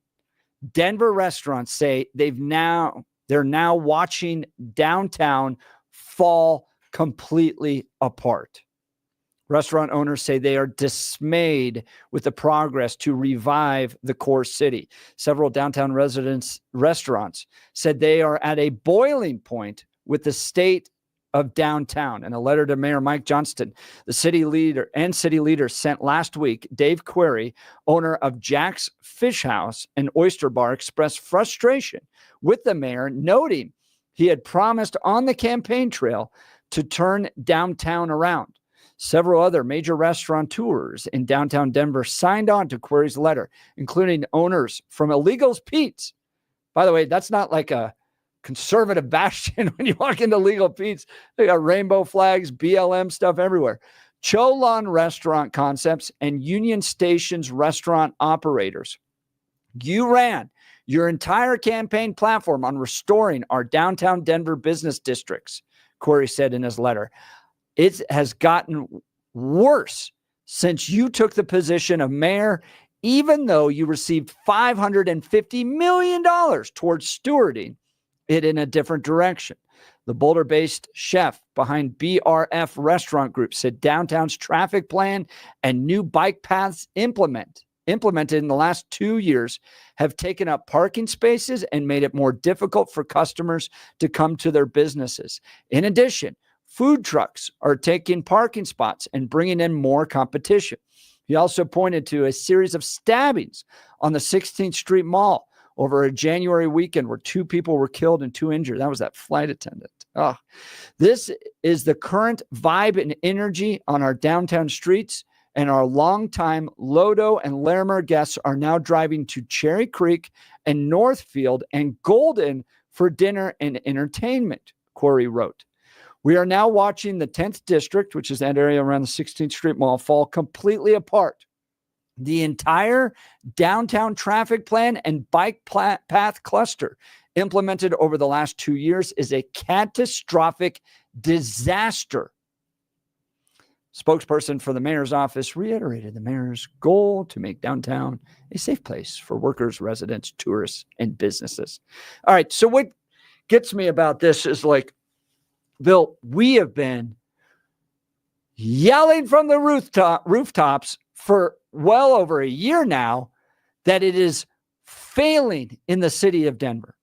I used to organize a 2,000 person conference down at the convention center, and we left in 2023 was the last year we held it down there because of all the problems. This is not something that is just a shock to the mayor. Particularly conservatives have been making an issue about this. And I would like to point out that I remember a certain journalist from a prominent news organization here in Colorado that said the people that were raising concerns about the direction of downtown were, I got to find the tweet where I pulled this up. He deleted the tweet, by the way. I'm talking about Kyle Clark. But Kyle Clark essentially blaming conservatives for hysteria when we were raising the point and problems about what was happening downtown. And now it's like restaurateurs are at their last little gasp. This is their last effort to try to get the mayor's attention. This is what Kyle Clark once tweeted, that people were cowering in the suburbs, cleaning their guns, peeking through the blinds. That was years ago. That was like 2022, 21, right around the BLM stuff when all the problems were happening down there. We're going, there's major issues with the city of Denver. And we were dismissed. Hysteria, cleaning your guns, cowering in the suburbs. Now you have jobs, businesses, dreams lost. You have people stabbed. You have a terrible downtown. And Mike Johnston's not the guy to clean it up. He's not going to change. This is just going to continue to get worse. You think this wakes Mike Johnston up, Bill? Nah, probably not. Because I'm not certain that he's focused on this anyway. I'm not certain that this is. I think that's exactly right. Yeah, I don't think this is necessarily an issue for him. I think that he has other things that he believes are going to push him to re-election. I don't think this is necessarily a consideration. And the problem is he's going to lose that tax base. And that's going to be a huge issue. It's more than 50% of the budget for the city comes from sales revenue. Yeah. And the problem that I've got, I understand that the restaurants are mad about the rising minimum wage. But I would love to see them be as equally upset with the rising cost of healthcare and rent and supplies. But I don't hear that. It's always about the people. And the reason that always going up and healthcare costs are going up and, regulations, they're causing a problem, and buying the supplies are a problem. But when I hear someone that is complaining about, oh my gosh, I'm paying my workers too much, what I'm hearing is, well, the one thing I don't want is for them to be able to get ahead. How dare they do that? How dare the workers be able to afford stuff? We had a call last year, and this is a different one, but we had a call last week, a guy that was getting all over me because of some of the money that Colorado had been taking from the government and the programs. And you were outlining the, hundreds of millions of dollars in programs that were here. And he was talking about how none of them directly benefited him. And it's that guy that I'm thinking of, that there was anger in his voice about the fact that he can't afford a car, that he can't afford to get out of the apartment he's in with a significant other and get into a house, that those opportunities are gone. And part of that is because of wages. The other part is I've spent a lot of time working in restaurants, and I know that the one thing that makes everything better are more customers. I'm pretty certain that these restaurants, even paying higher wages, if the tables were full, it wouldn't be as big of a deal. No, I agree with you. And that's the problem that I've got is, but it's crime, man. I know, but nobody wants to go to that city. Yep. And what makes me upset is when I hear the restaurateurs complaining about, the workers and this.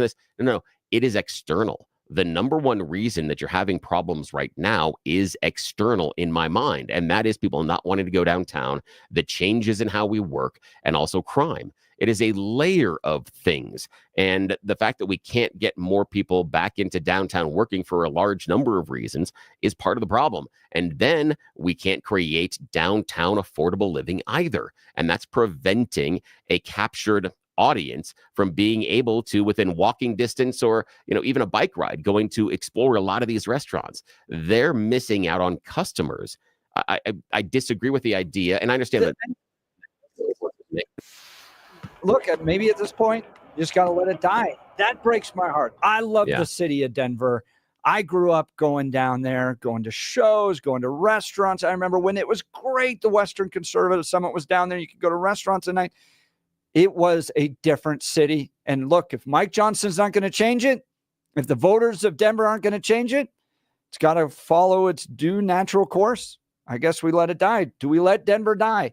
Give us a call, 303-696-1971, or text us on the Dan Caplis Law text line, 720-819-5115. You're listening to The Jeff and Bill Show. This is Denver's talk leader, News Talk 710 KNUS.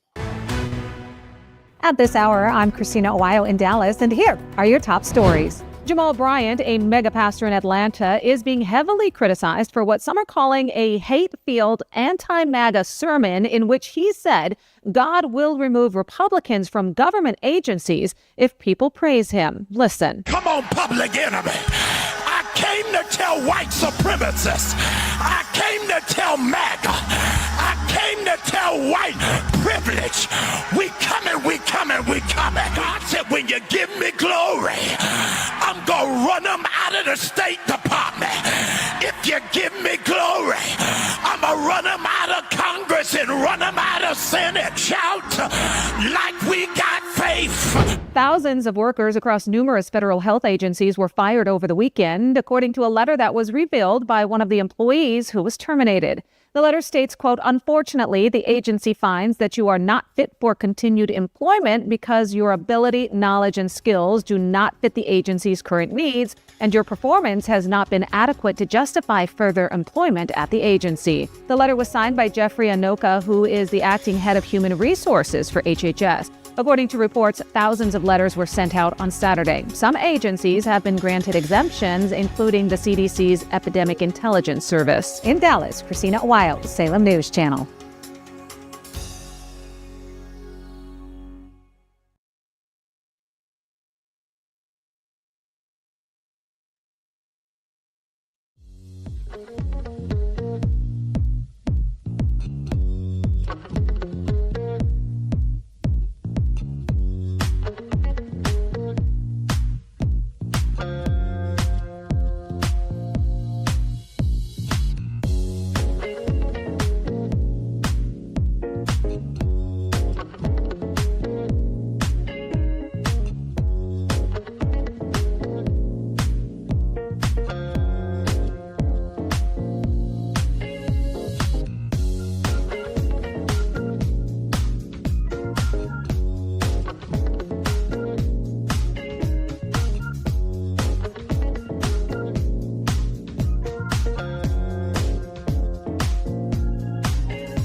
Welcome back to the Jeff and Bill. So I want to talk to you about my friends over at Mountain High Appliance. It's a new year, and it's time for you to get a kitchen upgrade. Save big during Mountain High's President's Day event going on now. Save up to $3,700 on premium kitchen and appliances. Premium KitchenAid appliances. KitchenAid has been a trusted name in homes and professional kitchens around the world for over 100 years. Built to last and made for those who love to cook. When you think appliances, think this President's Day, definitely think Mountain High Appliance. You got to check it out. Today's the day. It's President's Day, so check out their sale now. Think Mountain High Appliance. Let's go to Michael, Denver. Good morning, Michael. You're on the Jeff and Bill Show. Morning. Good morning, guys. I just wanted to comment a little bit about Bill's comment that, small business people never talk about other costs besides labor. I've been a small businessman for over 50 years. I can tell you this. The biggest cost in a business is labor. Sometimes, at least in my business, it's 55 to 60% of the cost of doing business. Yeah, that's so usual. when a government tells you this is what you have to pay, it's going to put you out of business. These restaurants are going to leave Denver, and Denver is going to lose the tax base. And it's so unfortunate and unnecessary. So you don't think that restaurants are never going to be able to pay more than that, more than minimum wage? What's the limit that restaurants are able to pay then? Because wages have gone up, so it's obvious that the restaurants can absorb increases in wages. So where's that Mendoza line that we no longer can? Because I heard this a couple of years ago in Seattle that their $15 minimum wage in downtown was going to kill the restaurant industry. It didn't at all. Well, no. Well, it may not have alone killed the restaurant industry, but would you go eat dinner in downtown Seattle? Yeah, I wouldn't. Yeah, I have. It's too dangerous. Same thing in Denver. Let me tell you what the Mendoza line is. Hang on. Let's stop there. Hang on. Let's stop there. Let's stop there, Michael. You were just talking about the problems as far as wages and things being the problem for businesses. Now you just went into the idea of crime and not wanting to go downtown because of that. That's where I was as far as you can't get people through the door. That's the problem. It's actual customers, not necessarily the wage they're paying to the workers. Because if you could fill every table, if you had a restaurant and you could fill every table at your restaurant, what you're paying the workers becomes a little bit less of an issue because you've got those tables full. Full tables create a lot inside the restaurant that you don't have to deal with. Actually, it doesn't. It just decreases your profit. But here's the Mendoza line on wages. No, it doesn't. Full tables doesn't decrease your profit. Well, it is if you're paying way too much for your labor. No, because more. So you're telling me more customers. So you're telling me more customers leads to less profit. More customers leads to less profit if you're paying too much for your labor. I disagree. That's right, Bill. Nope, I disagree, Michael, and here's why. Okay, because here's the idea. I'm paying that worker a set wage. Let's just say $15 an hour. I'm paying them to handle 2 tables. Now, instead, it's full, and I've got them handling 6. I'm still paying them the same wage, but my profit and the revenue into the business is increased. But so it's full not tables, $15. Hang on. I'm just using that as a marker. So at 15, no, I know you are. I know, Michael. I make more money if that server that is making $15 an hour takes care of 6 tables than 2. I make more money. The business makes more money. That's just how it works. Well, not if you're paying that server $18.50 an hour. I don't care how many times. Michael, you're paying the server $18.50 an hour. $18.50 an hour, 2 tables versus 6 tables. Where do you have more revenue? Well, again, your costs are higher because of your labor costs. No, it isn't. You're paying the guy the same hourly wage to handle 2 tables. You want to hear the Mendoza line? You want to hear it? Yep. Quickly, yep. Please. Yep. Here's the Mendoza line real quickly. When people don't want to work at your restaurant for what you're willing to pay them, you'll pay them more. But when they are willing to work for what you're willing to pay them, you don't need the government to tell you how much that is. Very simple. Yep. Michael, appreciate the call. Thanks so much. We got to get to a break. You're listening to the Jeff and Bill Show. Denver's talk leader, News Talk 710, KNUS.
Normally it takes us a few days to get back into the saddle, and boy, did we tick off the text messages today. That was fun. All of y'all were a lot of fun. I think we need to take a KNUS listeners trip to Moscow. Yes, we do. Yes. I'm not going. They'll not let me leave. Because I will guarantee I do something there that's going to get me in trouble. And I will not mean to, but I can't help myself. It'll happen. Oh my gosh, I still can't get over it. Okay, guys, I literally built the International Religious Freedom Scorecard. I've been to the UN. I've worked with the U.S. State Department on promoting religious freedom. The idea that there's great land of religious freedom in Russia. Well, Baptist churches everywhere. Like like Montgomery. Yeah.